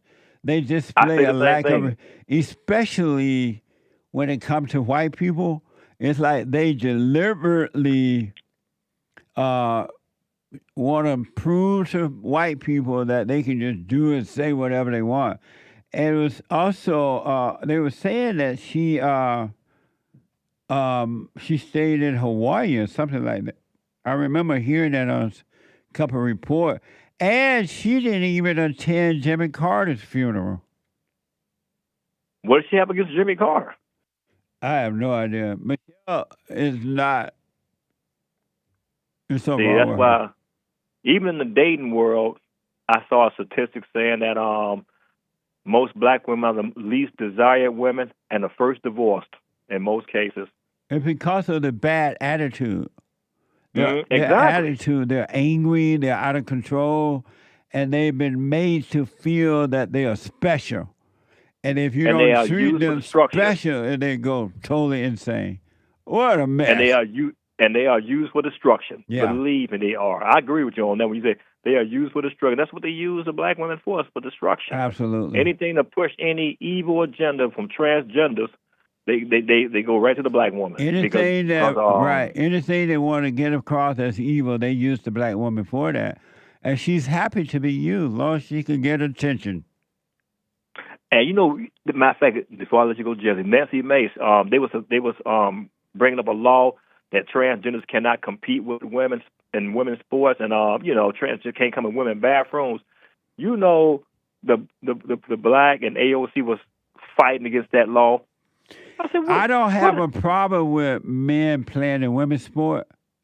And the reason for that, because women play in men's sport, they destroy everything that's manly, right? And they want to play in the sport, they destroy men's clubs and everything. And they say, oh, we are equal to men. We can do what men do. And so if a woman can play or women can play in men's sport, then men should be able to play in women's sport. What's the difference? Well, it's we men are more powerful and stronger. Like, for example, are you for women playing in men's sport?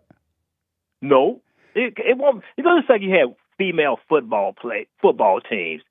It wouldn't even be the same, in my opinion. Right, but why don't people, when these women want to report the sports news and be in men locker rooms and be coaches for men teams and playing their sport, how come people don't complain about that? The feminist movement and the Democratic Party. That's so why. Do you have if women can play in men's sport, why should men be able to play in women's sport? Hey, I wouldn't like it, but like I said, that's a point what you just said. Why shouldn't a man go? But see, like for example, like so I'm not. That's why I'm not. I don't complain about that. Now, because women are bitching about not being able to play in men's sport. So why are they upset that men are playing in their sport? And then they say, "Oh, the men are stronger, men are faster, men are this." But they don't say that when women be trying to play in men's sports. It's a double standard. I guess they're afraid to say something to the women. Like to me, you got all these. Why female, are they afraid to say it to the women? You know how liberal you guys, like you said, the NFL is mostly liberal, so they're on the same team. Amazing. What a man. Hey, see, like if I was in college there, Jesse, I would I go wrestle a girl by me being if I was a transgender, and I wouldn't hold back. I would slam the wind out that girl. Then when I win, I put my foot on her chest and raise my arms up. That's right. So Don't until hold back. Don't hold back, they Jesse. say, okay, women cannot play in men's sport and men cannot play in women's sport, then I'm okay with it. That's the way it should be. But as long as they're one-sided about it, I don't care if men should be, I don't care if they're transgender or whatever. They should be able to play in women's sport. It's just not right. Thank you, Rick. Yes, sir. Jesse. Love y'all, man. Thanks for taking my call. You too, buddy. Thank you. Amazing. Savannah is a first-time caller out of Nevada. Savannah, welcome to the show. You're on the air. Hi, Jesse. How's it going? All is well, Savannah. Thanks for calling. Yeah, and I had a question about being present. Yes. So what I've noticed is that throughout the week, I'll start off strong with like watching Fellowship and noticing that, oh wow, there is like a lot of junk that's kind of in me that I really need to watch. But as the week goes on, sorry, I'm just kind of nervous. No, relax. Take a breath. It's just Jesse. Amazing. Amazing. So I'll notice that there's like a lot going on with me, but then I'll start falling back into the darkness. And then I'll be realizing that, oh, I keep falling back into my thoughts throughout the week. And I was just wondering, is it just the awareness that brings me out of it? Yes. Like just being aware of, oh, I may be in my thoughts like more on Friday than I did yesterday, but I'm at least being aware of that. 100%. And it's the awareness that will bring you out of them. And so for a while, you're going to find yourself going in and out of thoughts because all your life, when you were traumatized by your mother, you escaped into your imagination as a way of trying to survive, right? And so you identify with the thoughts.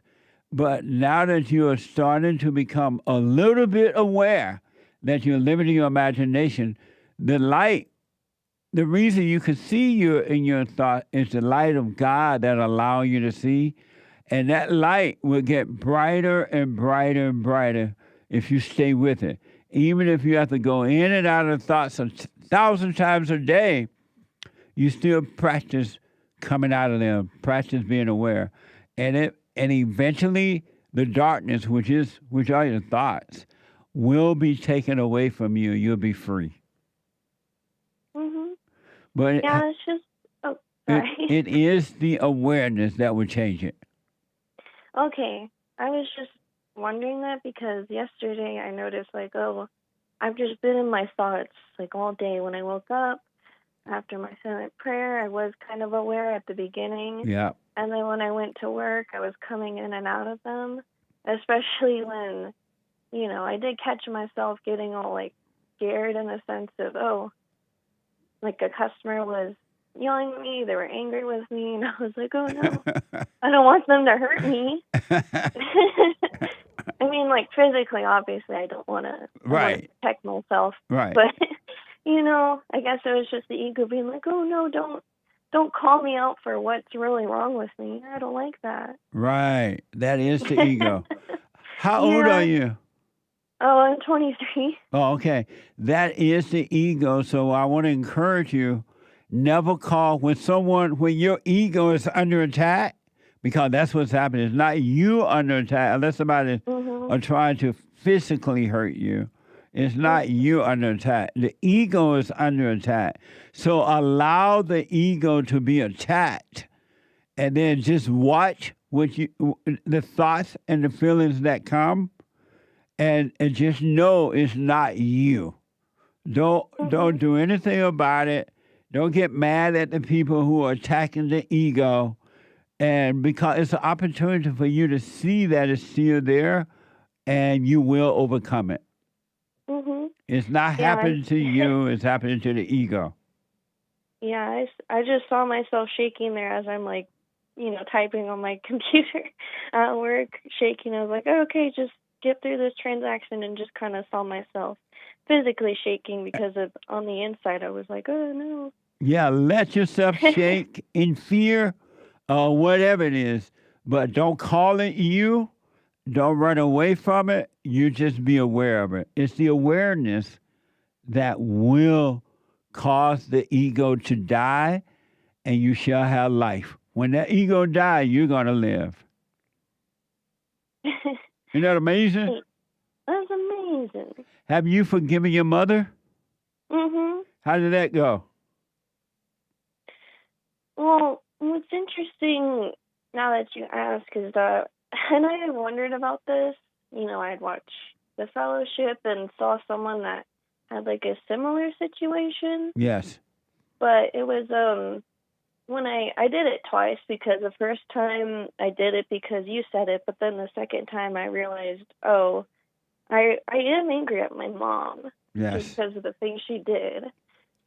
So when I did it the second time, she said, well, you can stop, asking for forgiveness, or you can stop apologizing. You're already forgiven. That's what she said to me, and I was like, where's the angry, oh, what do you have to forgive me for attitude I was expecting, or that I've heard so much from other people. Right. And I don't think my mom was a saint. She had her own things going on, but she did her best, of course. But I guess I just was sort of surprised that she didn't lash out at me or say like, oh, whatever, or be negative about it. Yeah, that's why we're supposed to always have a wait and see, and never assume that we know how anything's going to turn out. We're just living the present and wait and see. So when you went to her, the mind, the ego, trying to make you think, oh, she's going to fight, she's going to yell at you, she's going to cry, or she's this or that. And she might do all those things, but it's best to have a wait and see, and you deal with it as it is happening.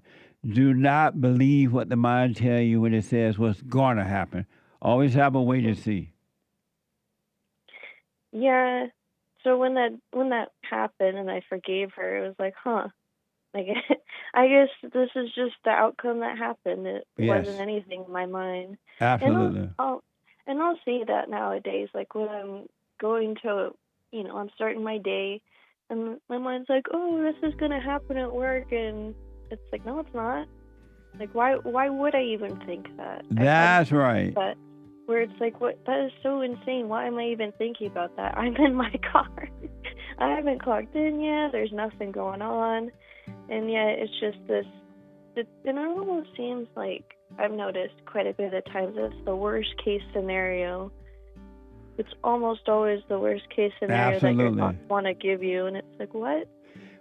If Why? you continue to watch those thoughts and don't call them you, you're going to be amazed how eventually all your fear, all the fear, the loneliness, emotional stuff will be taken away from you. Are you able to hold on for me, Savannah? I do have to get going, but thank you for taking my call. But you stay with it. You stay with it, all right? All righty, Jesse. All right. 888-77-Jesse. Back in a moment. One more hour to go. Service on this side of heaven. I counsel with men and women, families, individuals around the world. Most people are unhappy. They're miserable. They have rough lives. They're depressed, suicidal, young and old, of all races. I understand. I know why, and I do understand it. Because exactly what's happening in me is happening with everybody outside of me, inside of them. And I've noticed that with those who really, really, really want to understand, they overcome it just like that, out of one counseling session. If you need counseling, you can go to rebuildingtheman.com or call 800-411-2663. 800-411-BOND. Best counseling service on this side of heaven.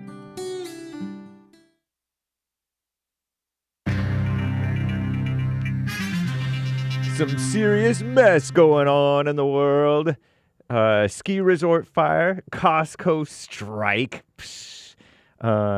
President Trump and Melania had their inaugural ball dance. That was not too bad, right? Nice. You saw that in the first hour if you were watching the first hour of the JLP show today. And arsonists getting arrested in Cali. 8 of them so far. What a mess. This is the end of hour 2 of the Jesse Lee Peterson Show. It is Country and Western Tuesday, January 21st, AD 2025. There is one line open. You can call in right now, even during Hake News, Not Fake News, 1-888-775-3773. That number is free to call even via Skype. Say if you're overseas or you're away from a phone, you can call using Skype. It's free. You don't have to sign up and or pay for any Skype thingamajigger. You just call in. Nice, using the dial pad. Or from regular phone. That is 888-77-JESSE. Anyway, Commie Nonsense Network, CNN reports a fire broke out at a ski resort in northwestern Turkey today, killing at least 10 people, injuring dozens of others, according to the country's interior minister of Turkey. Investigators are working to determine the cause of the blaze in the Bolu province, a popular winter vacation destination in the region. Several videos, some shared on social media and others broadcast by Turkish television stations, shows flames coming out of the top floors of the hotel. Terrible. Some people were seen using tied bed sheets to try to escape the fire. There were around 234 guests staying at the hotel, so said local authorities. So at least 10 dead, maybe more to be counted. And that Costco strike. Oh, Lord. Members of the so-called Teamsters Union have authorized a strike against Costco. Costco, all one word, on February 1st, unless they reach a deal with the warehouse retailer before the current contract expires on January 31st. The union said 18,000 Costco so-called workers are set to go on strike at 56 of the company's warehouse stores spread across 5 states. That's after 85% of members voted to authorize a strike. Wow. Never go with the crowd. In addition to disagreements on wages and benefits, the union said Costco had rejected proposals dealing with seniority pay, paid family leave, bereavement policies, sick time, and safeguards against surveillance. Because, Costco employees, some of those types are the types to steal or smoke or flirt on the job. Who knows? I'm kidding, Costco employees, just partly. Costco did not respond to a request for comment on the strike vote. President Trump and First Lady Melania had a beautiful inaugural ball dance. Wasn't that nice? Check that out on the Jesse Lee Peterson Show in the first hour. It's also on JLP Talk on Twitter, X, better known as X now. The inaugural ball in Washington, D.C. 8 suspected arsonists, people who set fires, have been arrested in Southern California. That's my handcuffs noise. Since 2 massive wildfires and more, and counting, right, erupted in L.A. County this month. Don't know if these arsonists themselves were, well, let's see. The people accused of setting trees, bushes, and leaves and trash ablaze. Authorities have not shared any specific information to suggest any individuals arrested for arson caused the major fires. They have not told. And Ohio's, I don't know if you want to hear about the Buckeyes. Whatever. Anyway, but yeah, according to the Morning Brew, Cecile Richards, as you heard by the Jesse Lee Peterson Show in the first hour beginning, women's rights activist, no such thing. Cecile Richards, former president of Planned Parenthood, died at the tender age of 67 years old, gone too soon. I'm James Hake. Now back to JLP, Hour 3.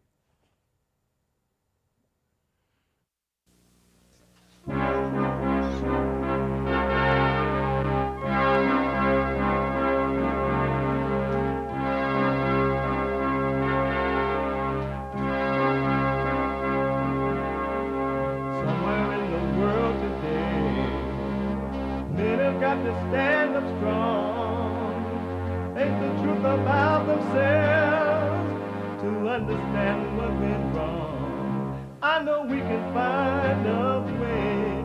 I know we can find a way. I know we can find a way to stand up, stand up, stand up.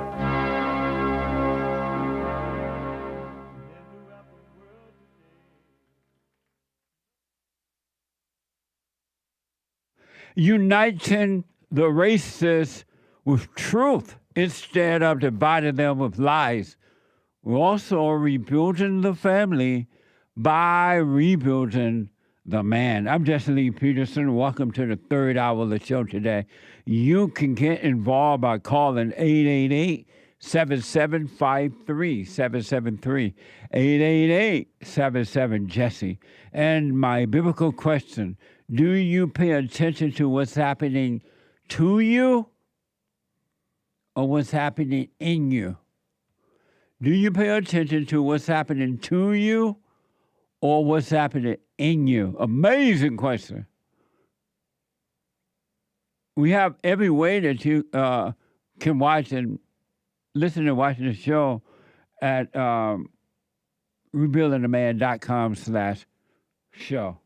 And if you're out and about or just can't sit and watch the show right now, you want a podcast, you can, of course, and I suggest you do. But you could be listening on your iPhone or iPad by calling the listen line on TalkStream Live at 605-615-4131. 605-615-4131. And to donate and have your comments read out loud, go to Buy Me a Coffee. BuyMeACoffee.com/JLP Talk or Bond JLP Cash App. Bond JLP Cash App. It's Tuesday. It's the third hour of the show on Tuesday. And every Tuesday is Country and Western Tuesday. Bring back, oh, bring back my country to me. Bring back my country to me. What the? Who let the dogs out? Amazing. Amazing.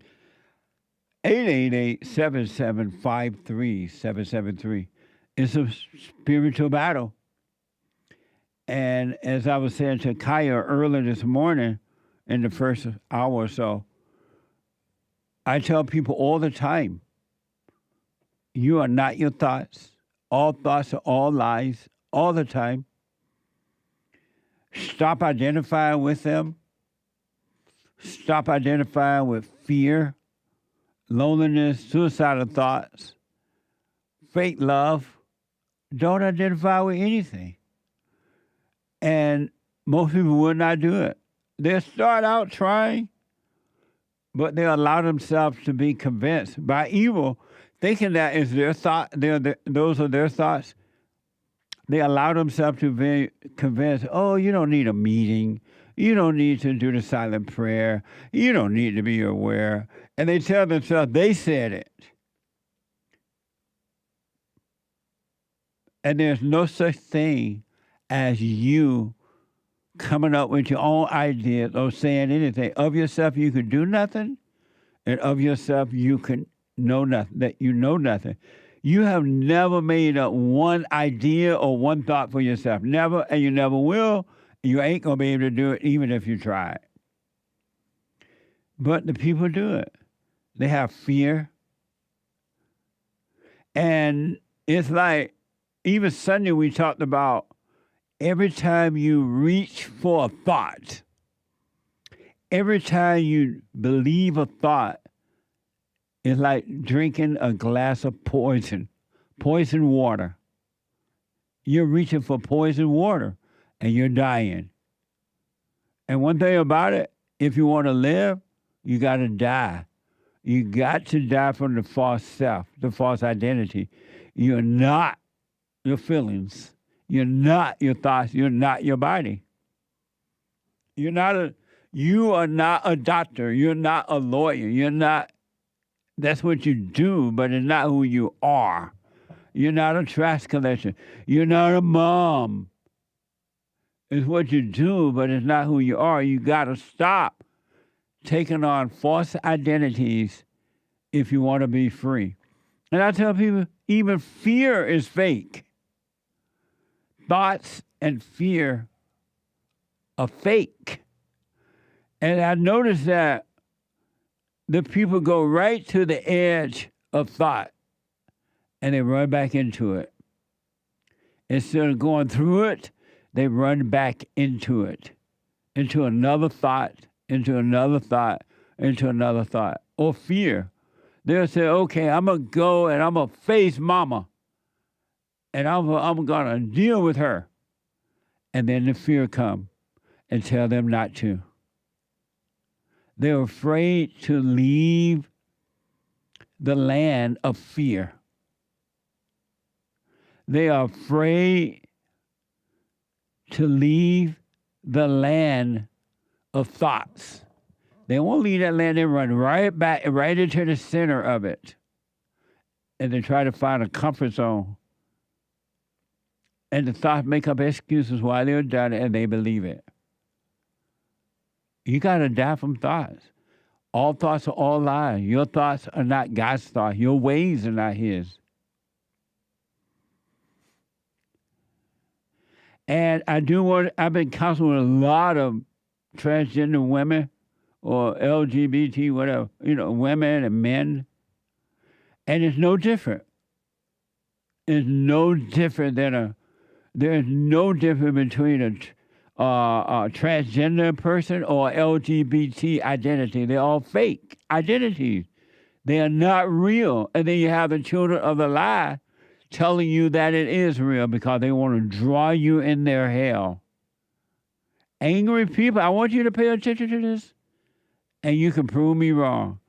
Angry people lives in their imagination, and they're miserable. They work overtime to pull you into it too. Oh, that's normal to be a transgender.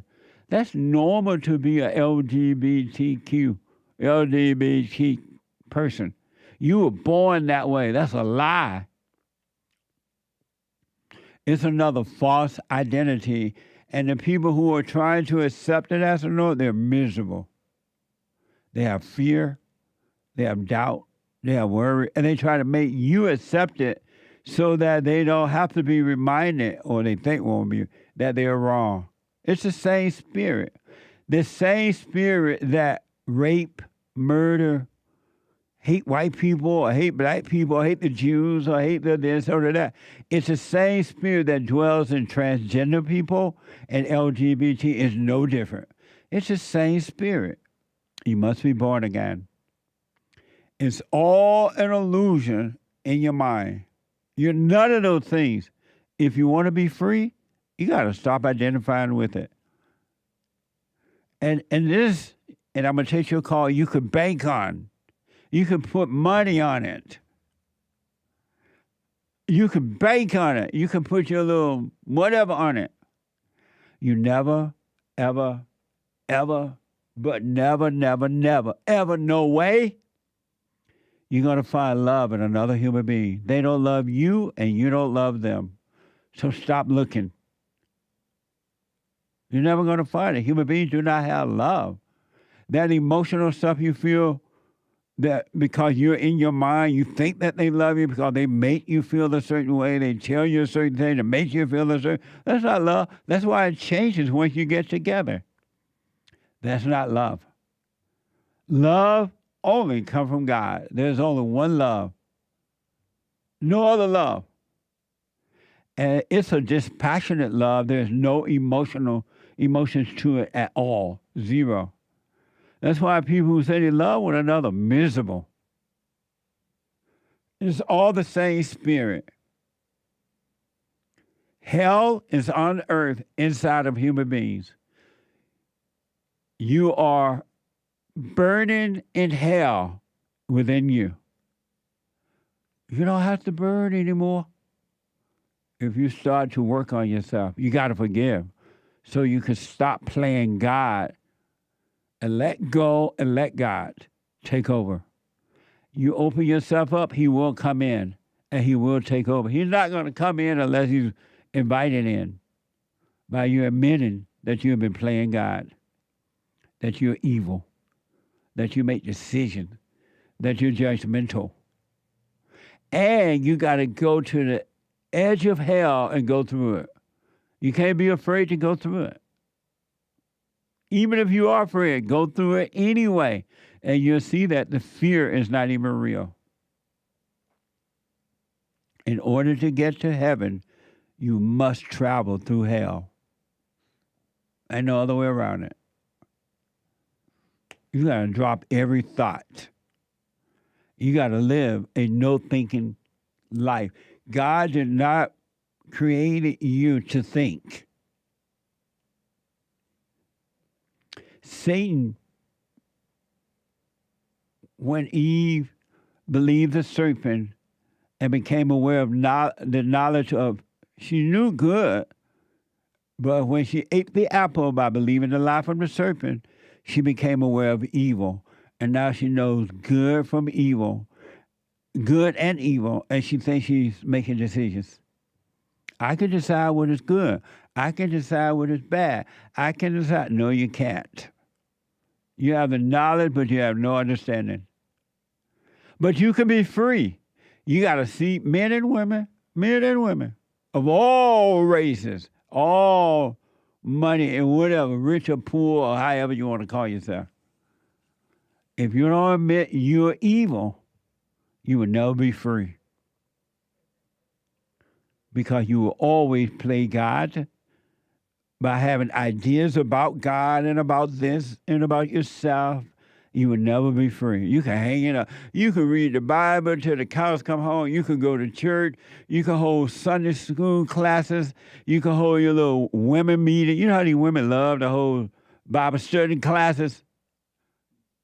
And then they act like they know what they're talking about. You can hold those classes until the cows come home. You're still evil. You're still afraid. You still cry. But you can be free. You really can be free right here on earth. You are your world. But you got to take over your world by letting go of the world, the outer world. The kingdom of heaven is within. There is a God and there is an evil or Satan. God does exist, but not in the way that you think he does. If you're thinking about the way God exists, then you don't know him. It's up to you. 888-7753-773. Let me go to a first-time caller, John, out of Sweet Home, Alabama. John, welcome to the show. You're on the air. How you doing, Jesse? All is well, John. Excellent. Thank you for taking my call. Yes, sir. I have a couple of questions for you. I grew up in a very strong Christian family. I was always confused about the gospel. I kind of rebelled against it. I didn't really understand it. It never made sense to me. I understand some of the truths within it, forgiveness and the fruits of the Spirit, but I wanted to ask you about the actual gospel and how it's described from Christians as Jesus as God. I've heard you say that Jesus God who came with John, your phone went out for a second there. You heard me say Jesus what? Hey, John? John phone have some issues. Don't hang up, John. Let me know there and I'll come back to John. Lori is out of Texas. Lori, welcome to the show. You're on the air. Hey there, Jesse. Hey, Lori. I was calling to answer the biblical question. Do you pay attention to what's happening to you, or what's happening in you? Well, I would say both, but I know what's happening inside me is what matters. Watch that. But it's interesting to see how the devil attacks me from the outside, and that also helps me deal with it on the inside to see how I'm. It's a spiritual battle in here, Jesse, and the devil really played a number on me this last week. I had called my mom. She's old and she lives by herself, and I just leave her in her hell, because that's what she wants and I can't help her. But for some reason on Monday, I called her. She didn't call me back, and I had just a feeling of, something might be wrong. And then the devil just started tormenting me with these thoughts of she's dying, she fell. And so I think the devil knows that I am not listening to my thoughts, because for another day, 2 days, I did nothing and I ignored those thoughts, and it wouldn't stop. And so I just went quiet, and I just had like a common sense knowing, she's not answering me. Let me just go check on her. And lo and behold, she did fall, and she was on death's door. And it's so crazy because it's like the devil used the truth against me, And I got caught up in those thoughts, fighting it, instead of just relaxing and staying with God. And I should have checked on her earlier because she's not doing too good, And why isn't she in an old folks home or something where she can get 24-hour care? Yes, well, she just didn't want to, and I couldn't make her. And those things are expensive. But now, that's another thing. The thoughts are like, well, she's got to stay with you. And I told my husband that would be a big mistake because she's just going to bring her hell in the house, Yep. And so why doesn't she sell her house and go and live in one of those places? Does she get like Social Security and wealth, old folks stuff? Yeah, well, she gets like $1,500 a month. I don't think that's enough to go in one of those. I'm going to have to look. Have you? Yeah, don't assume that she can't. Check it out. Otherwise, she's going to play on your emotions. Yes. And it's crazy, Jesse, because she's actually my whole life. She always said, don't put me in an old folks home, Of like course. that's her worst night. Mm-hmm. That's because she wanted to control you. Yeah. And she did. And I always said, I'll take care of you.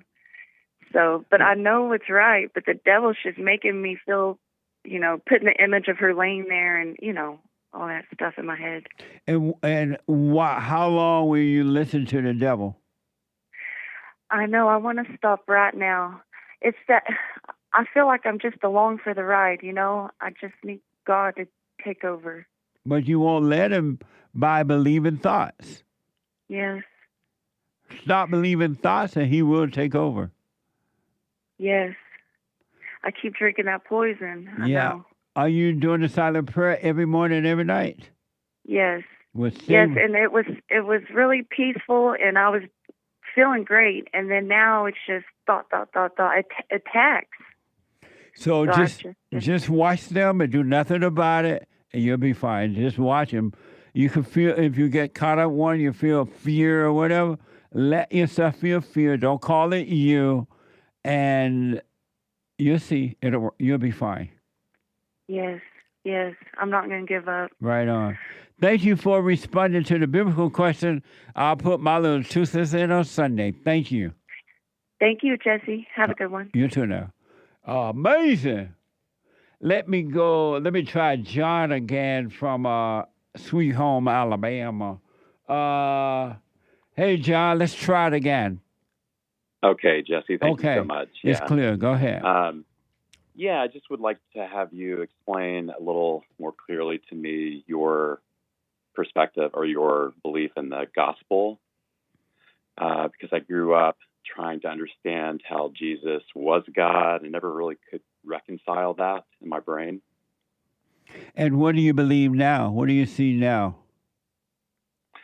I really fully believe in that sort of spacious solitude beyond thought, forgiveness. I don't have any anger. about Jesus being God, what do you believe? I feel like Jesus was the Son of God, a messenger from God, delivering the truth about forgiveness. And so why are you doubting that at all?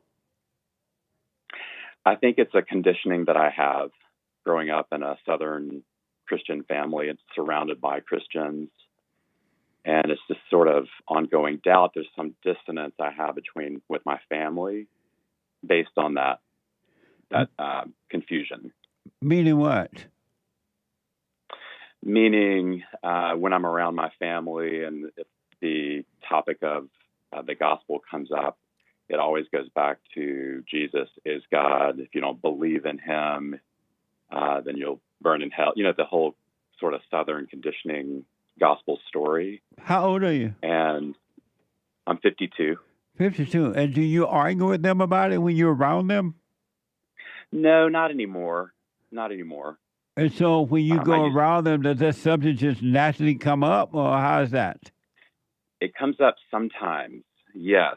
And I also teach meditation, so I have some understanding around the mind and our attention and, you know, identifying with thoughts.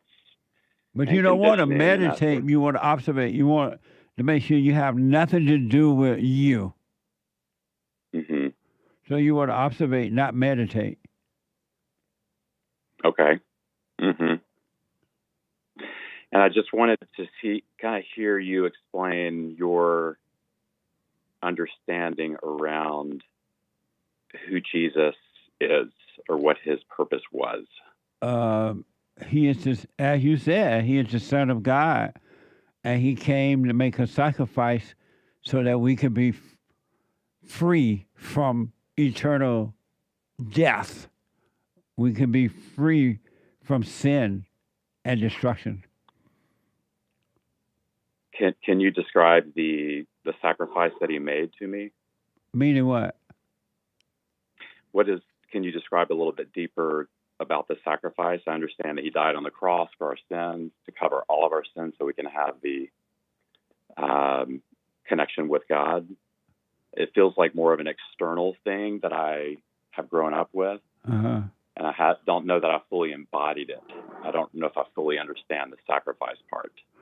Well, long story short, because it's not Bible Thumping Thursday, but long story short, he allowed Satan, and it was set up that way, it was planned that way. He allowed Satan to take him into hell, so that, and because he had not done anything wrong, he had not sinned. He had no sin, he had no anger, none of that stuff, right?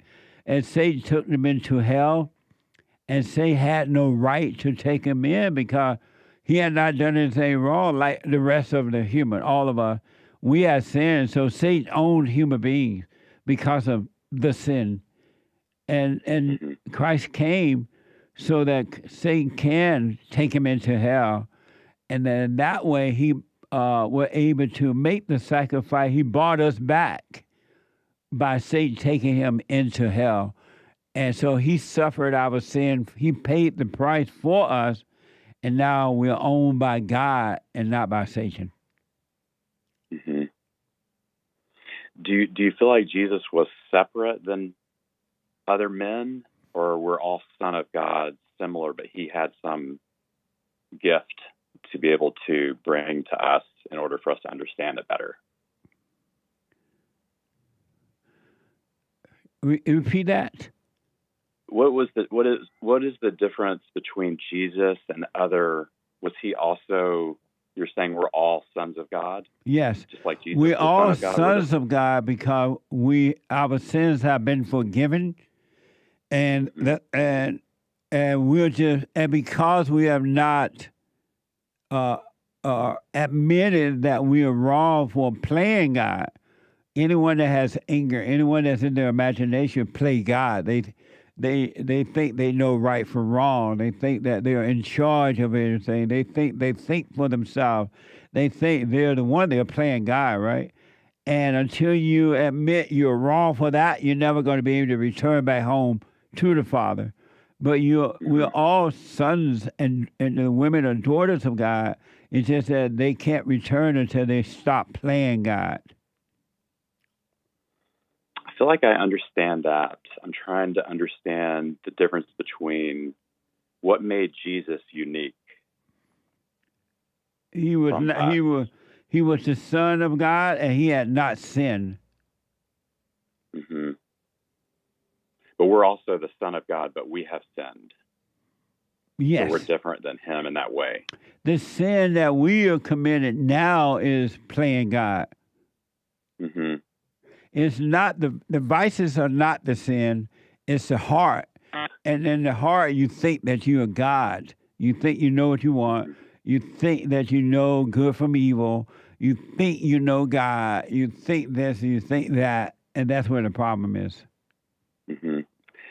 And you believe that Jesus was free as he never sinned. Right. So he's very different. He's also Son of God, just as we are, but he's different and unique because he never sinned. Right. Okay. So in your Saint really, I feel like Saint in the Old Testament, Saint owned the people, but in the New Testament, he does not own the people, except for those who want to stay with him. He does not own the people because all of our sins have been wiped away. Mm-hmm. So Jesus was a man just like we are men and women, but the difference with him is that he never sinned, and you feel like he was sent from God, or what is differentiating Jesus as a man besides the fact that he didn't sin? Is there something else you can explain about that? Jesus was not a man. He was in a male form, human form, but he was not a man. He was the Spirit of God. Spirit of God, okay. And so are you doing the silent prayer? No, I haven't done it yet. I'd like to, though. Have you forgiven your mother? Yes, sir. You went to her? Yes, sir. And what happened? I told her that I forgave her. There were some things that I had sort of experienced as a child, some abandonment kind of things that were coming up. And so I explained that to her and told her that I had forgiven her for that. And she was, a little bit confused, but she was real sweet about it. Oh, she pretended to be confused? Yeah. A little bit confused by it, yeah. Can you turn off the noise? Are you hearing some noise? Yeah. Okay. I'll try to... Like some buzzing or something. Are you recording or something? No. What's the buzzing sound? Anything. Vibration or burn? Yeah, I'm not hearing any buzzing. I'm not sure what that could be. Okay. And have you gone and forgiven your father? Yes, sir. Yeah, I still hear that noise. And yes, I have forgiven my father and my mother in person in their home. Oh, okay. And so you don't need to put all this effort into trying to know who Jesus is.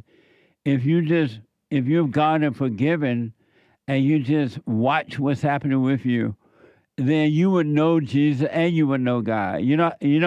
Don't try to intellectually figure him out. Okay. You know what I mean? I think so, yeah. I do go in my mind and I try to understand. I'm hearing you say he's a Son of God just as we are, but something different. He was the Spirit of God. But you're not going to figure this out in your mind. It's not in your mind. Why waste time in your mind? The answer is not there. Hold on for a minute, okay? Hold on. Let me take a quick break. The treasure chest is now open on D-Live. I'll be back in a moment.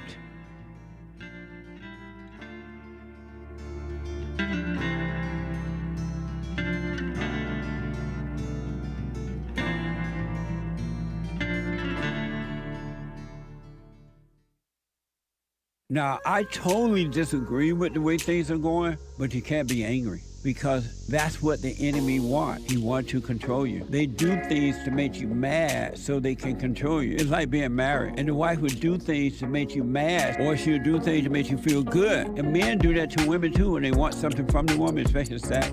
They'll make her feel good or they'll make her angry. And the woman's gonna have to say, you don't wanna be angry. You wanna speak up, you wanna disagree with what's going on, it's wrong, but do not be angry. Then you won't have fear, you won't have doubt, you won't have worries, you'll be able to see, but you gotta stay away from anger. That's why you must forgive your mothers and your fathers so that you can overcome the spirit of anger. It's a spirit and it's wicked. Nothing good in anger because it has no love, folks. You need love to defeat evil. And love is not a weakness. It's a strength. It's from God. It's His nature.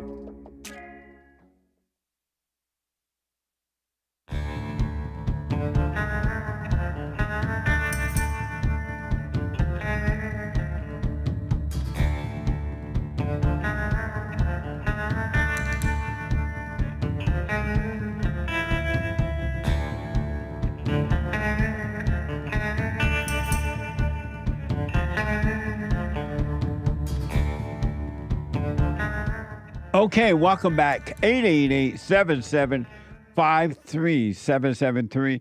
888-77-JESSE. Quick announcement. The Hake Report is coming up at the top of this hour. The Hake, H-A-K-E report.com at 9 a.m. from 9 to 11. The guy with the good hair. And then Joel Friday TV after that. He black on fire at 11 a.m. Pacific time. And then after that, in a non-disclosure location on the run from the DEI people. I mean, the... what? La Migra.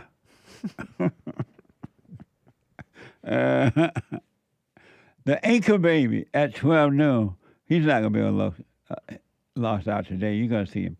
At 12 noon, energy other than Donald Trump, energy like Donald Trump given to him by God at 12 noon today, and you don't want to miss it.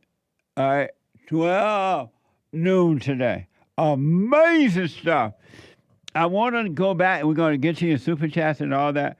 I want to go quickly back to John out of Fairhope, Alabama. John. Hey, Jesse, I'm back. Don't be trying to figure God out. Don't be trying to learn God, because it would just be all intellectual and you would never know him. It's enough to know that you're not sure if Christ is the Son or the Father or whatever.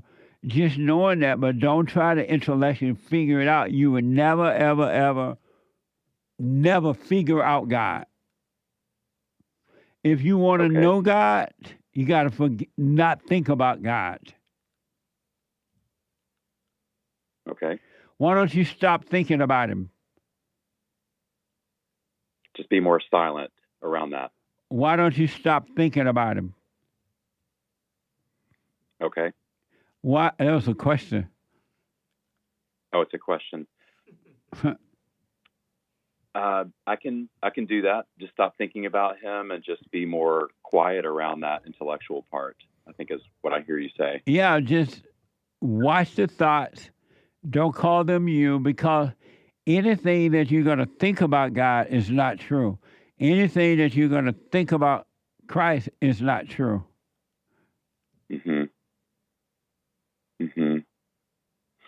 I think when I get into a conversation with someone where I want to articulate this, I seem to have a block around it because my understanding around it is I'm still a little bit confused by it from my conditioning. So if I get into a conversation with someone around it and I want to articulate my understanding around Jesus and the gospel, I'm trying to find more clarity around that. But maybe stop talking to people about him. Okay. You don't have to have a conversation with people about him, because at this point, all they're going to do is puff you up. It's going to make you think that you know more than they know, and they're going to think they know more than you. it'll just be two devils trying to prove that they're right. Okay.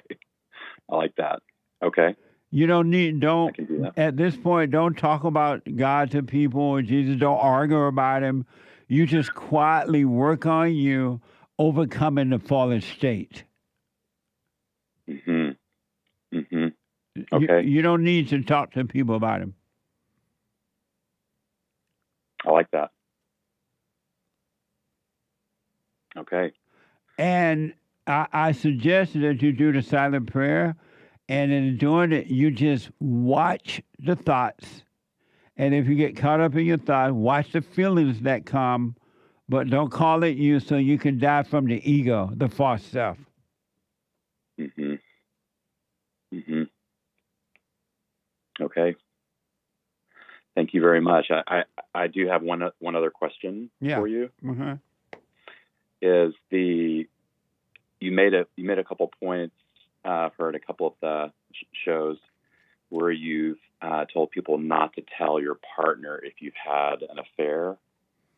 Meaning and not partner, your wife. Wife, exactly. Yeah, not exactly. partner. Partner is a gay term. Okay. Okay. What not telling your wife if you had an affair. I was going to ask you to go a little deeper with that. I don't really understand that because I feel like that I've always thought that would be so important to, if you were to make that mistake, to be transparent about that. Why? I think it's just a sensation. It feels like you need to be, that you're hiding something, and it's something that would be harmful to the mental, physical body if you're hiding information like that from your wife. Why? And I'm curious. Why is it harmful? Yeah. I think it just feels that way. And are you going to live by feelings? All your life, John, feelings have got you in trouble. Why would you continue to go with feelings? Sometimes that gets a little bit foggy to me. The feelings sometimes feel like indicators of something that might need to be done, using it as a tool. No, a feeling is never right. A feeling is for you to overcome. Are you your feelings? No. So why would you listen to them? Agreed. No, that was a Agreed. question. Feelings, for me, sometimes when they come up, I realize they're coming and going. Right. Sometimes I feel like I'm wanting to listen to them sometimes to see if there's a message in them that needs to be used for discernment or whatever. Never. There's never a message in feelings for discernment. It's always destructive. Okay. Let me ask, what good would it do you to tell your wife you cheated on her? Well, and it's not my own particular example. It's other friends that I've had that I've.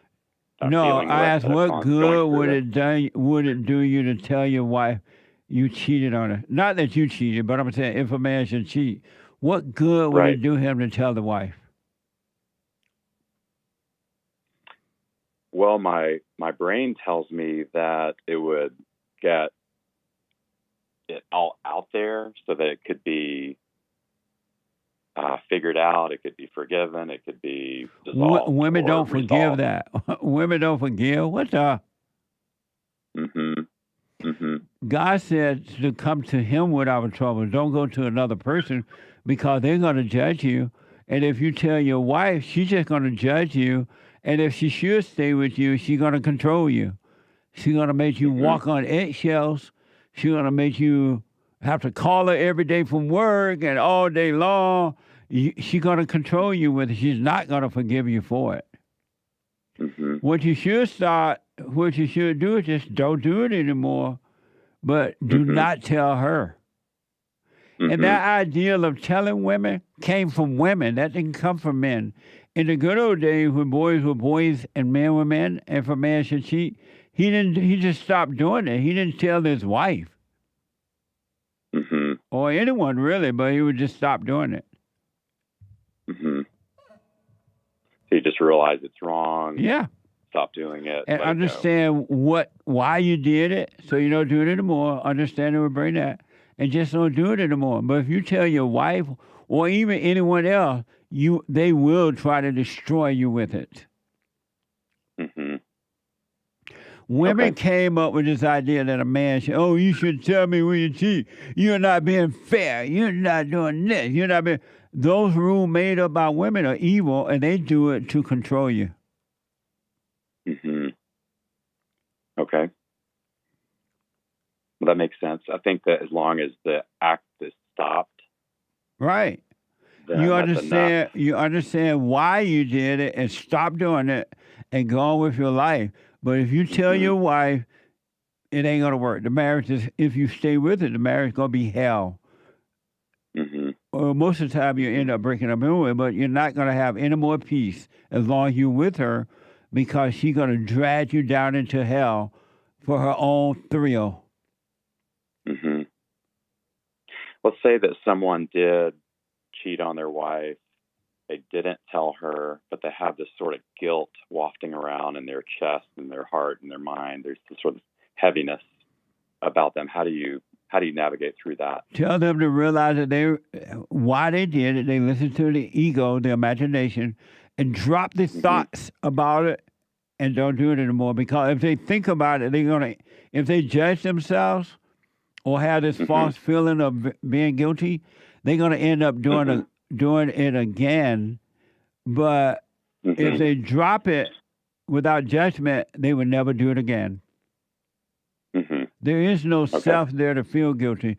And tell them to stop drinking the poison of thoughts. Because it's the thought that's making a false self feel guilty. Okay.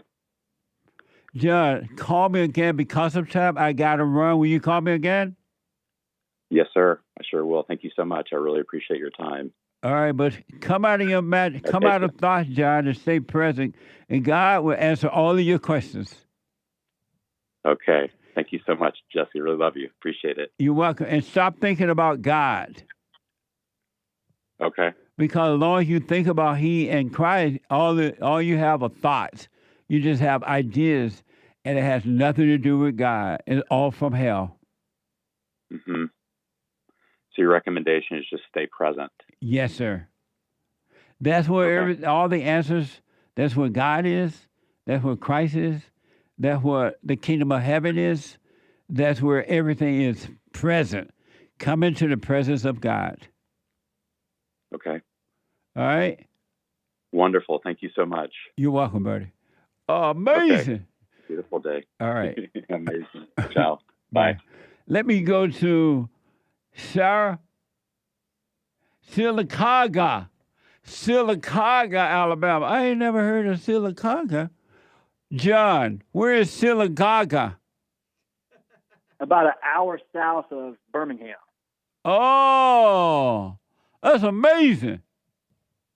Yes, it's in God's country. That's right. Welcome to the show, John. Thank you.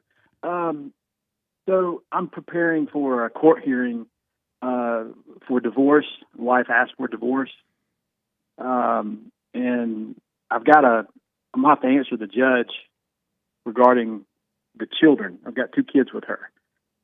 And I understand, Jesse, about being in the moment, but I've got to have an answer for the gentleman, for the judge. Right. What is he going to want to ask? What does he want to know? My preference is for custody.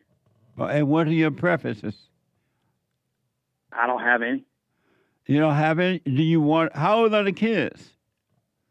They're 1 year or 3 years and 1 year. And so, do you want to keep the kids, or you want her to take them?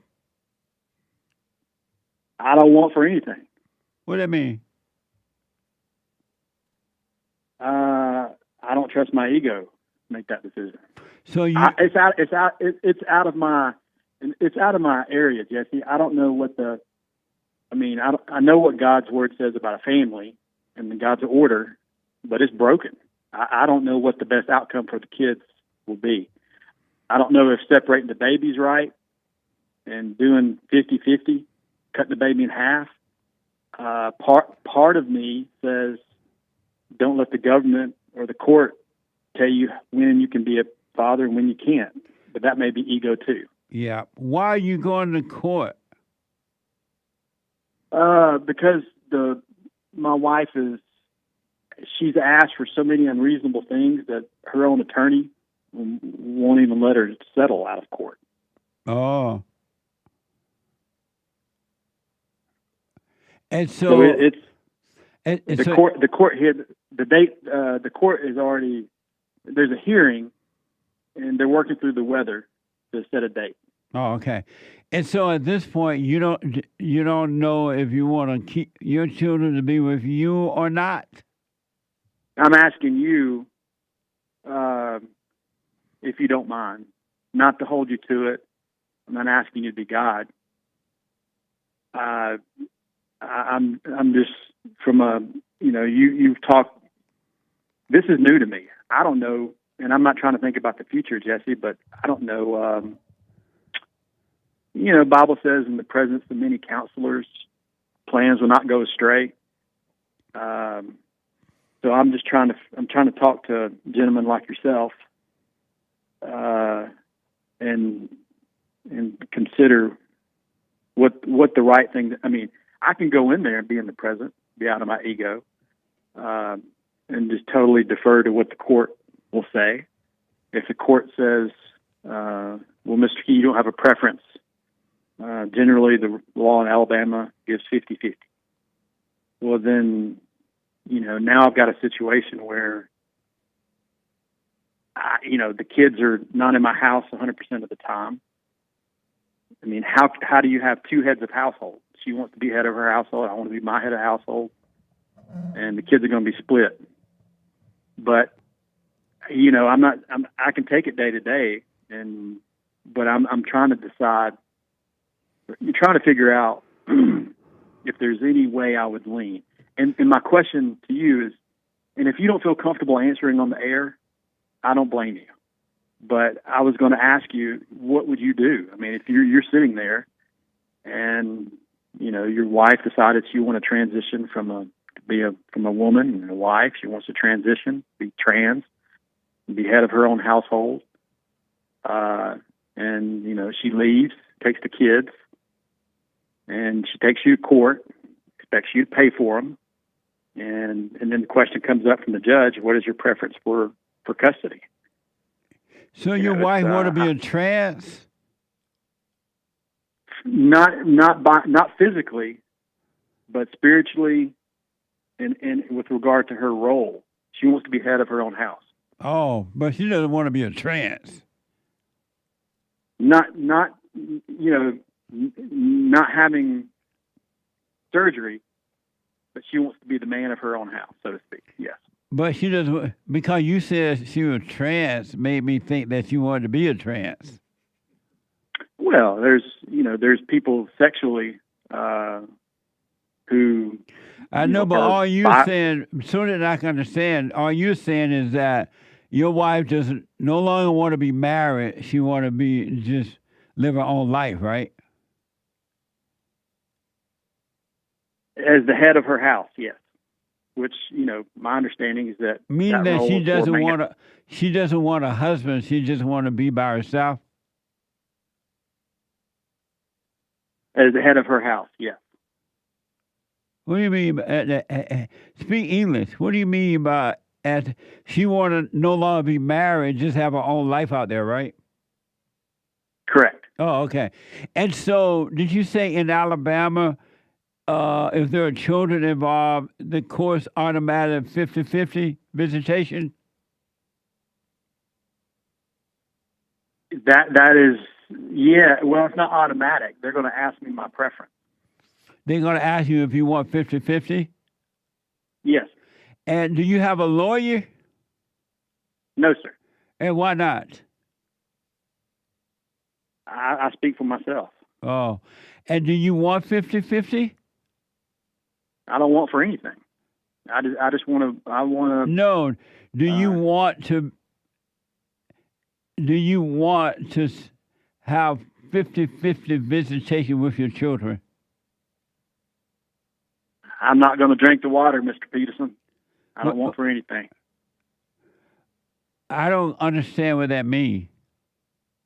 You're asking me if I'm going to drink the water, the poison, and I don't drink. I'm not going to drink that water. So when the judge asks you, do you want 50-50 with your child, you just going to sit there? I'll tell him I'll have no preference. Oh, okay. And so and then he may give 50-50. He may give her full custody. And that doesn't matter to you either way? If well, that's a loaded question. I don't. My preference is to have the kids with me and the mother with me, but the court is not going to allow that, she's not going to allow that. Right. So if the kids are not home with me full time all the time, I don't know how to parent that way. And then you sort of, I'm asking what the. Oh, so you're saying that because you're not clear, John, you're saying that you don't want the kids 50-50 because you wouldn't know how to raise them, you wouldn't know how to be with them when they're with you? No, sir. I'm not saying that. I'm not focused on the future. I'm just asking you, how would you answer that question? And that may be drawing you into a. But thought. I can't. First of all, I would have to be in that situation in order for me to answer that question as to what I would do. Oh, Mr. Peterson. But if Mr. Peterson. Oh my goodness, Mr. Peterson. I love you, but I'm surprised you'd say that. Did you talk to Hake about this situation? Yes. And did you tell him that they forced supervised visitation on you? No, sir. You did not? No, sir. Okay. So, John, you have to, when God said don't want for anything, he's saying that don't only want for what is right, but in practical ways, you have kids, and consciously, if you should know if you want to be with your kids or not. And you should know, well, I won't be able to do it, so I'd rather for them to be with her. You know what I mean? Well, I'm asking you, with not to debate. Right. I understand that. I don't want the audience to come down hard on you on one way or the other. Oh, I'm not worried about any of that. I'm not saying. I don't know what you mean. I don't understand why you don't know if you want to be with your kids or not. And I'm wondering, and it sounds like you just said that if you had them the 50% of the time, you wouldn't be sure how to be with them? No, sir. I was asking. I was asking you. There's and Jesse, I know you come out very clear with a lot of conviction. Like your rules for men, don't marry an older woman, don't marry an educated woman.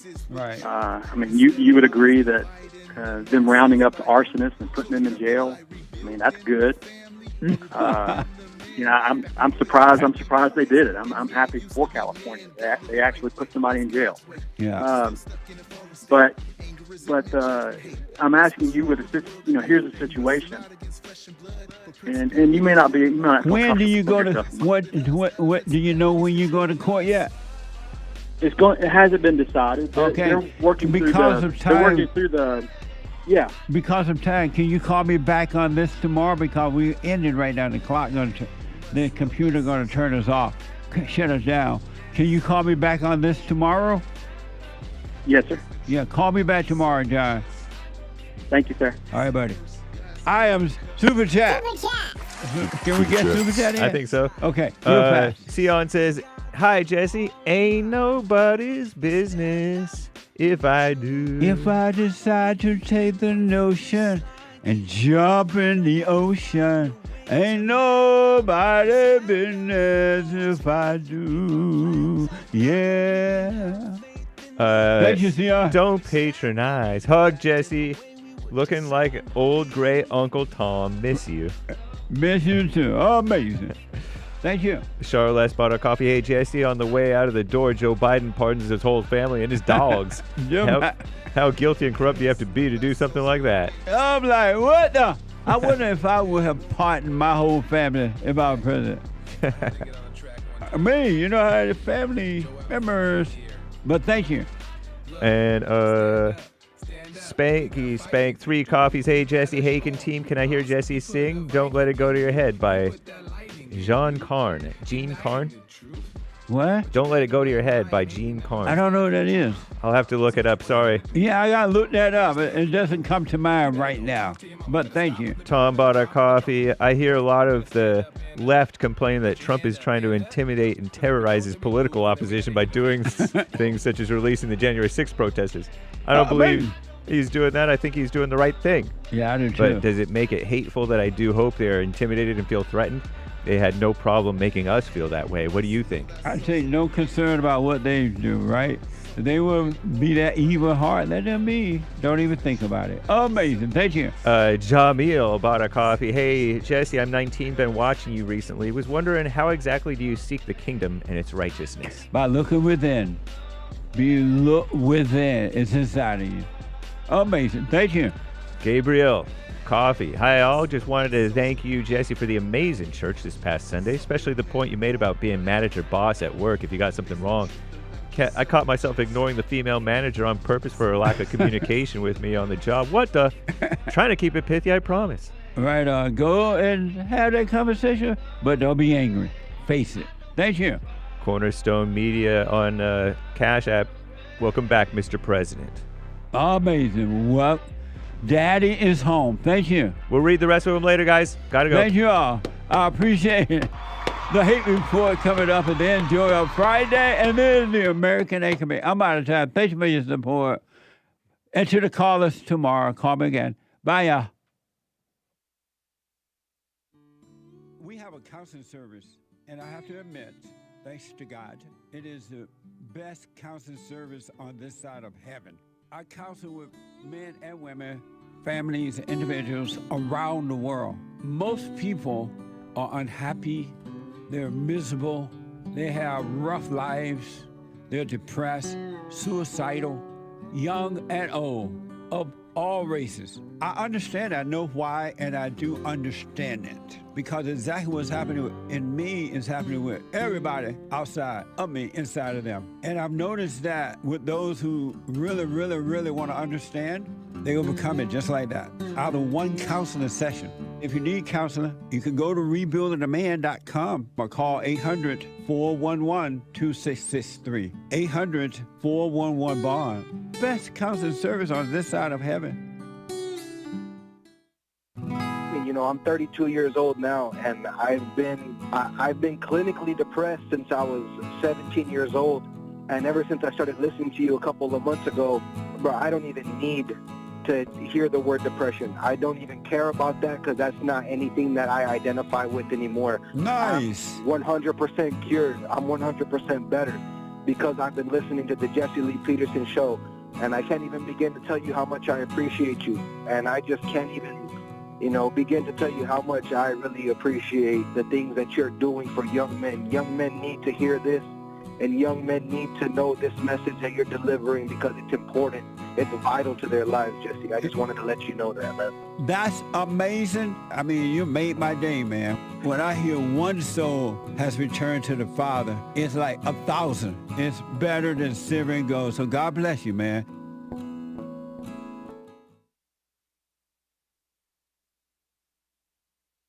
I just want to say thank you for everything that you do. You've absolutely changed my life for the positive, and I just want to thank you. I was 29-year-old beta, living at home with my mom, and just was living in fear and in doubt, and I couldn't hold down a job. And then I found you, and I started listening. I started just being more at peace, and I forgave my mom, and I forgave my father. And it's like right after that, everything just changed in my life, and I was able to get a good job, and I moved out, and I live on my own now, and everything has just changed. And I just want to say thank you, and I appreciate you for spreading that message. It really is a positive message. Amazing. That's good, man. I want people to know God loves us in ways that there are no words to express, because you have nothing to compare it to, right? Stay with the silent prayer. You haven't seen anything yet. It gets better.